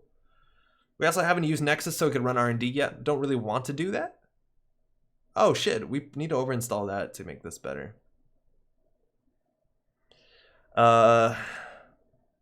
Freedom is relatively okay. Street Peddler's cute here. It gets us some cool things like the source and like an instant action Earthrise Hotel, but it does mill through our deck. And I'm a bit cautious of playing that on the basis that they're clearly running Obakata, Breach Dome, probably Snare, and Urban Renewal. So I don't think we want to play a card that mills 4 cards. And by mills, I mean goes through. I think just with enough credits, we might be able to camp R&D. I just don't think FFG planned anything out of their release. If dudes want to loan cards for the first adventure, but going to invest is too much. I was a fan of the 6-packs in 6 weeks from release, but we are now at a point where they just released that as normal. They would all be out. Yeah, that's what I also understood is that I don't want to... I think it's kind of crappy that we're sitting here. They just purged. Good. Gave us MU. Did we just go ahead and deep data mining here? I guess we could value run R&D first. They also could be throwing out agendas, right? Also, running every turn is good. Turns off shipment. They might not be on it. But yeah, from what I understand, after the 6-pack 6 weeks, it was followed up by no releases, so it doesn't really make that much sense. Okay, so that card we just called, we have some good counterplay against it. That means we can deep data mining now. Actually, we probably want to just see their hand. Yeah, fuck it. We don't have the legwork to follow it up, which is generally really good, but we can shuffle their agendas back. So it's trace 3, they're not boosting, so we paid 0, and we get to see everything. Oh shit. So, we don't have multi-axis. So we want to shuffle away the things that they want. So preemptive action, don't really care for that now. That basically brings back the Urban Renewal, which is not that big of an issue. We don't want them to have Celebrity Gift. And we can leave the Philotic in hand if we pressure HQ every once in a while, which we can do this run probably. Celebrity Gift Philotic. So we don't want them to have money. They're pretty far away from the IPO being good. And the Komainu is not really good against Security Nexus, let alone our Breaker breaks Komainu for 2, so I don't give a shit. So I think we'll shuffle the IPO away. Good luck. We can run our HQ and have a 1 and 3. What a fucking white hat. What a cool card. Worst here is Kakugo. We'd end the run, install our G Striker, go again. G Striker breaks us for 4, which kind of sucks, but we're getting 3 cards at the beginning of every turn, so no one cares. We can probably run this once. White hat, then DDM? That's also an option. But I'm in no rush here. Like, I'd rather get that Philotic. Ooh, it's a Miraju. Interesting. That was probably really bad res because we have the code gate in hand. I think we bypass this and then we can deep data mining. Actually, we probably have to draw once before we DDM because we can't steal Obakata.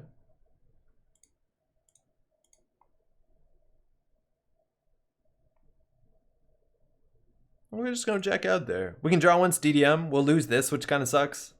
This card also is pretty good, but it looks like they're running legit 3-2s, unless they're using that as a fast advance ploy. Yeah, okay. We'll try it. Let's stop talking about L5R. Raid and Reverie, Runner, Nisei Division. Yeah, right? This could be an Aiki, which would be bad, but whatever. Card from deck. House of Knives, we'll take it. That makes sense with the shipments. Card from Beach Dome. Shit, so we can't steal anymore. We also lost another white hat. God damn it, Breach Domes. Killing all the cool stuff. Another House of Knives, value. Komainu. So no doubt they're on the damage. Are you fucking kidding me? So those are all out. We lost both our Sentry Breakers. God damn it. Breach Domes. All the Breach Domes hit both their Sentry Breakers. Both are white hats. Remember that time that we said Komainu doesn't matter? Holy shit. In some weird world did we die? No, okay, so they wiped our hand. Okay, their ability's off, right? Oh, fucking hell. They could res Yagura. Yeah, Yagura would have been lethal. We probably wouldn't have accessed. So there's nothing that kills us. So what's on top of R&D? We know, right? We might as well run and turns off shipment. Nothing kills us. So now Komainu sucks. We basically have to Nexuses, so 2 sentries isn't an issue. That doesn't happen that often. Trash Executive Bootcamp. Yeah. Let's go. And then we have to draw a bunch so we don't die to neural. Preemptive. Okay, fine. Another Tapworm doesn't really matter right now. That's good. It's a Code Gate Breaker. We kind of need it. We want to get this D-res as much as possible. And we'll drop again. We have the Security Clearance, which is a really big card. Now, this is weak to Voter Intimidation. I think they threw out the Voter Intimidation, though, because we didn't see it, right? Apathy says Brave. I don't think that's Brave. There's nothing they can fire. At 5 credits now, they can fire Snare. So we're not going to run. But we can put this down, and then we don't have to run. Man, if we played our peddler, we would have kept one of our shrikes. Very low chance. So we already are halfway through our deck. So let's put down what we need. We don't have to worry about burst damage if we don't run. Shipment from Tenon could happen, but we know what they were drawing mostly. It's very unlikely that they drew the next House of Knives. So I think we just put this down and click for a credit. That means we can draw once. Whopper stops us from dying to a lot of things. Oh wait, we're gonna trash this. I guess it plays around Cortex Lock. No, yeah, maybe we should keep that installed. Yeah, hold on, sorry. Yeah, we should keep this installed.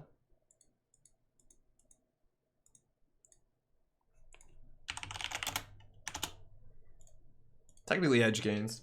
Cortex Lock, right? Can't wait for Chris's mini siphon, TBH. Alshert, what's up? You know they have Philotic. They do. Alshert, how's it going? They do have Philotic.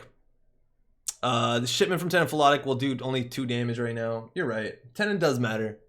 But they had to draw it. And we saw 3 cards in hand, so they had to draw them like perfectly in the same reason. This is definitely the Kamainu, which I think is fine. At this point, Snare is somewhat lethal. I think we still want to run it. They spend 5 for the Kamainu. They can't res this. They can't res Snare. So I think we will run R&D. L5R, we literally know nothing. Like for Netrunner, we know there's half a cycle still on the way. Big box coming. For Arkham, we know there's 2 big boxes. Yeah, for sure. So single ice we can get through. Again, Kakugo is kind of the shit. By the shit, I mean it's shit for us. All right, no further action. So Snare is a pretty bad hit. We want to make a successful run no matter what. We're nexusing through this. I think this is a Kamainu. Let's get a single axis here. It's a Snare. God damn it. That's most of their money, though. I think that puts them further behind than us. I still think we can run here. We can't steal Obokata, so kind of less value. We want to clear the tag. Oh, shit. We could have next security clearance. What are we doing? I think actually we wanted to hit that Snare. So what hits us with net damage? Nothing. Let's keep going. Heart Spark Agency. Running with 0 cards seems risky, but there's nothing that kills us. Like, there's no more the Fetal.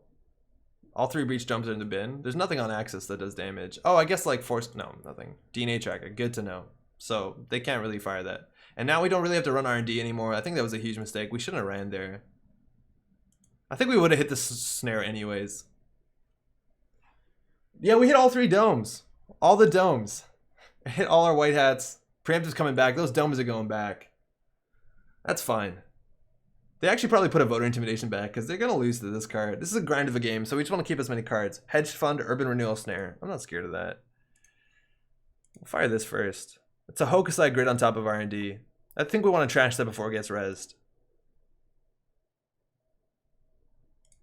So let's run. Clicklessly. I'm going to Jack.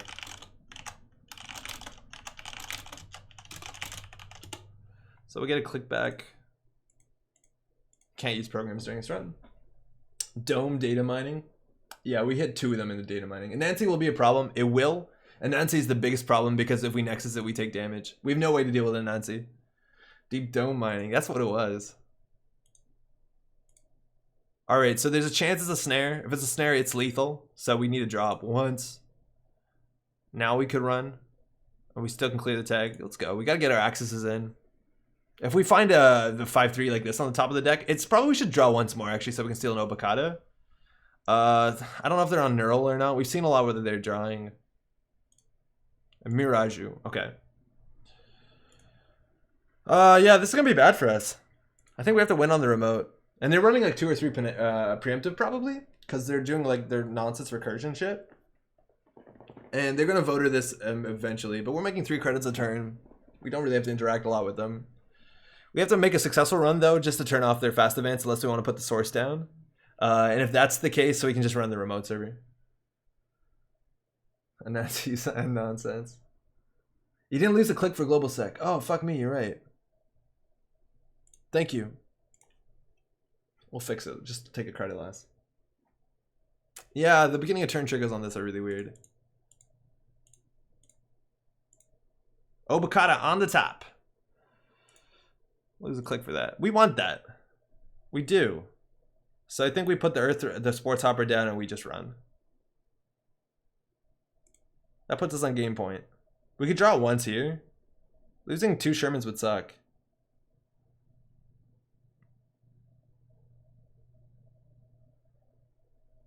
So if they hit us with a Komainu, it's really bad. So we're kind of playing around it. Komainu means that we can't steal the Obokata. It means the Obokata goes into HQ though, which is fine. I think they have an IPO in hand, so they might not want to res right now. If we draw, that's bad. Komainu is going to fire and hit all of these anyways. So I guess we can just Nexus to Komainu, so who cares? They have more money than us. We'll do it.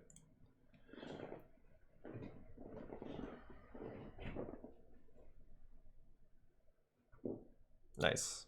Oh, yeah, that's fine. I was like, wait, we don't have enough cards.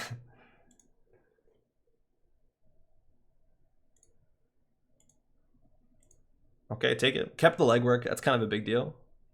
We can't die. Actually, now like it's 3 damage coming in from the Philotic Fast Advance, which they could Biotic out if they have it. They can't. Biotic is really good in this ability because it lets you do like Neural Flip. So they could be on it. We've seen way too much influence on Wayland shit though, and we gotta watch out. We only have 17 life left. That being said, if we find an agenda on top of the deck, we generally win. This could be the Philotic. We don't know what they drew.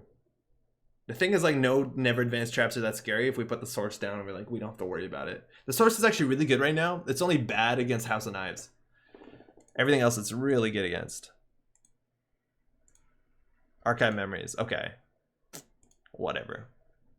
So we could play the source. If this is a House of Knives, it's bad. It looks like they have no advanceable traps. So I think we put this down and then just don't run House of Knives, I guess. This is our last source. Visage is probably not worth installing. I don't think we have to do much more. We just gotta remember we need 3 cards for this. They already flipped. Yeah, we don't have to worry about the ID. We just have to worry about Philotic largely. Philotic is almost all that does it. That's the Urban Renewal. We gotta worry about that.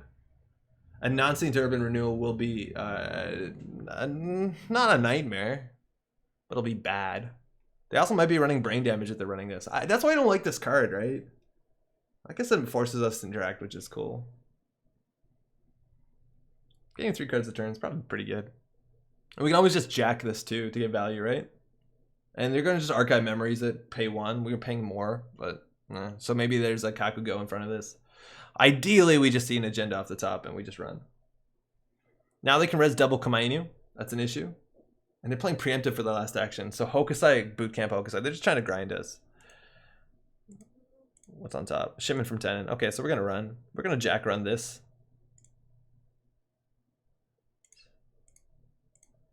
So, oh, sorry. So, jack running server. So we can trash this. They could, in theory, be playing the Home Run King, the Wake Up Call, to trash their Nexus. That'd be pretty bad. If that's the case, we might take the damage. Then we die to Neural. Kakugo. Yeah, okay. No surprises here. Nexus. And this is the like fucking back and forth grind that this game is. Luckily now R&D is a bit worse. Trace 5, pay 2. Take a damage, lose a Tapeworm. That's fine. Trash Urban Renewal. Okay. Cards matter more than money at this point. Money doesn't seem to be that important. We also know they have a DNA tracker somewhere. So keeping 3 is probably right. How much money do we need? I think we want to be careful with how many cards we have. Actually, no, 4 is fine. Installing the Sherman has value. It really does. I think we also have 1 same old thing left, which we could just same old thing DDM and it'd be like, fuck it, I don't care. Hopefully we win. Archive Memories, I wonder what that's about. Urban Renewal, and it'd be really cool if they actually install like a Philotic here. That'd be hilarious. But like, they're just gonna do this over and over again. I think we're gonna pull ahead of it though. Celebrity Gift at the top. That sucks. All right, well, we could install the Sherman, break this for 2. I think it's probably worth installing this. Just so that they can't double Kakugo and we're fucked, because this is the last Sherman, so we gotta do it. It could be a snare, which is lethal, so we're gonna draw once.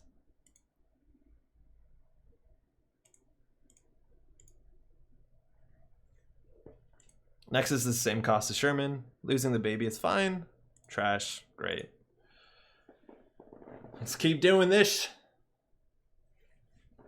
The thing that surprised me, there actually might be agendas in there. I'm surprised they didn't put the Breach Domes back. I guess they did put Snare back. And now they have more money than us, so like we can't really run R&D. I'm not worried actually anymore about shipment from tenant. Run Mirage for a forced shuffle whenever. That's interesting, but I don't want to run when there's a forced shuffle. We'd also have to run this unless they ship in from tenant because of the source. With 5 credits, will we run R&D? I think we still will. I want to know what they draw. It's a hedge fund, whatever. So they could do shipment, or shipment advance just to get through the source, which is largely acceptable.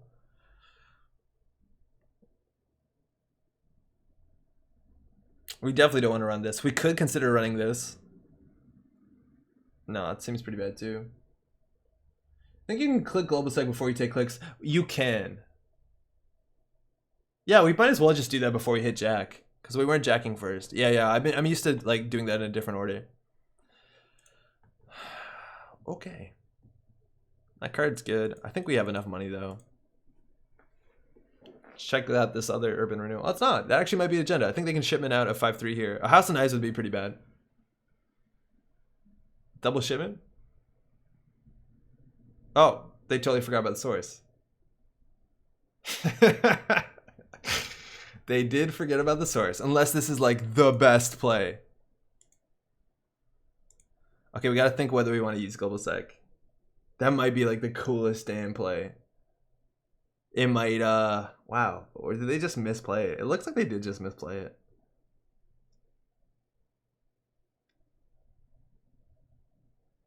So that's a June bug. It does 6 damage. Which means we don't want to use the global sec security clearance. We want to spend more clicks drawing. Also, then we can't jack. In before NGO? No, there's no way they NGO that.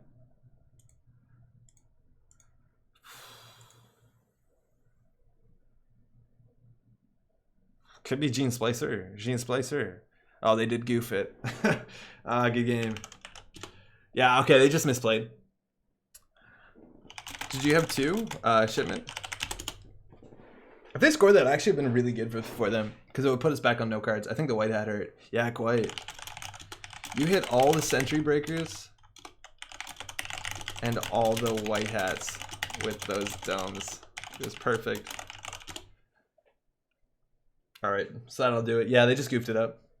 If they had 2 shipments, they would have got that out. It would have done a bunch of damage. Would have put us, taken damage out. Like, we only still have, what, 13 cards, and we need 4, sometimes 5 to steal Obokata behind this. IP on Slub Give would have been like 13 credits. The Econ Denial is good. Yeah, totally. Yeah, they were not a lot of credits. And like, that's one of the kind of matchups we're playing a card like, Corporate Grant is super good. Like, when they don't have a lot of money, again, white hat's so good. That white hat costs them so much money. Tarmins, what's up, also? Yeah, source is easy to overlook. That card wins games. Thanks for the game, eh? Oh, they just left. Okay. It's midnight. That's largely it. Philotic and Archives might have been the option. I think they wanted the fast advance that though, because it does represent a pretty legit win condition. They could have even given us another House of Knives. That's largely it. Yeah, sorry that brain damage thing didn't work out. The NBN deck seems really fun, but that's largely it. If you're in Montreal, there is a game night kit this weekend. Also, check this out if you're newer to this, if you're watching this on YouTube or watching before or after. This came up. Hey friends, we've launched a group specifically geared towards playing online with other friendly, patient beginners. It's now added to the sidebar here. Check this out if you're new to the game and you're worried about playing online. You want a bit of like more slow play and support. That being said, a lot of times if you make an account on JNet or in a room and say like newer player learning here, this will help you out. But it's great that we have the support coming out. Shout out to these nice people. Cluster says, Mr. Metropole, it's like 6 a.m. here and I can't keep my eyes open. Thanks for the game and much as respect those. I'll watch the end of the stream tomorrow. Cheers, mate. You actually made it to the end, Cluster. Sleep well. Thanks so much to the people I played again. Sorry that brain damage thing was a bit convoluted and slow game. I think there might be something there, but not in that way. I think just IT department is like super good. Largely that's all. We're going to have the corp side of the unboxing this weekend. It is a long weekend. Check out, enjoy your long weekend. Some have Friday off, some have Monday off. I'm in Monday camp. But that's largely it. Thanks for watching. Ciao.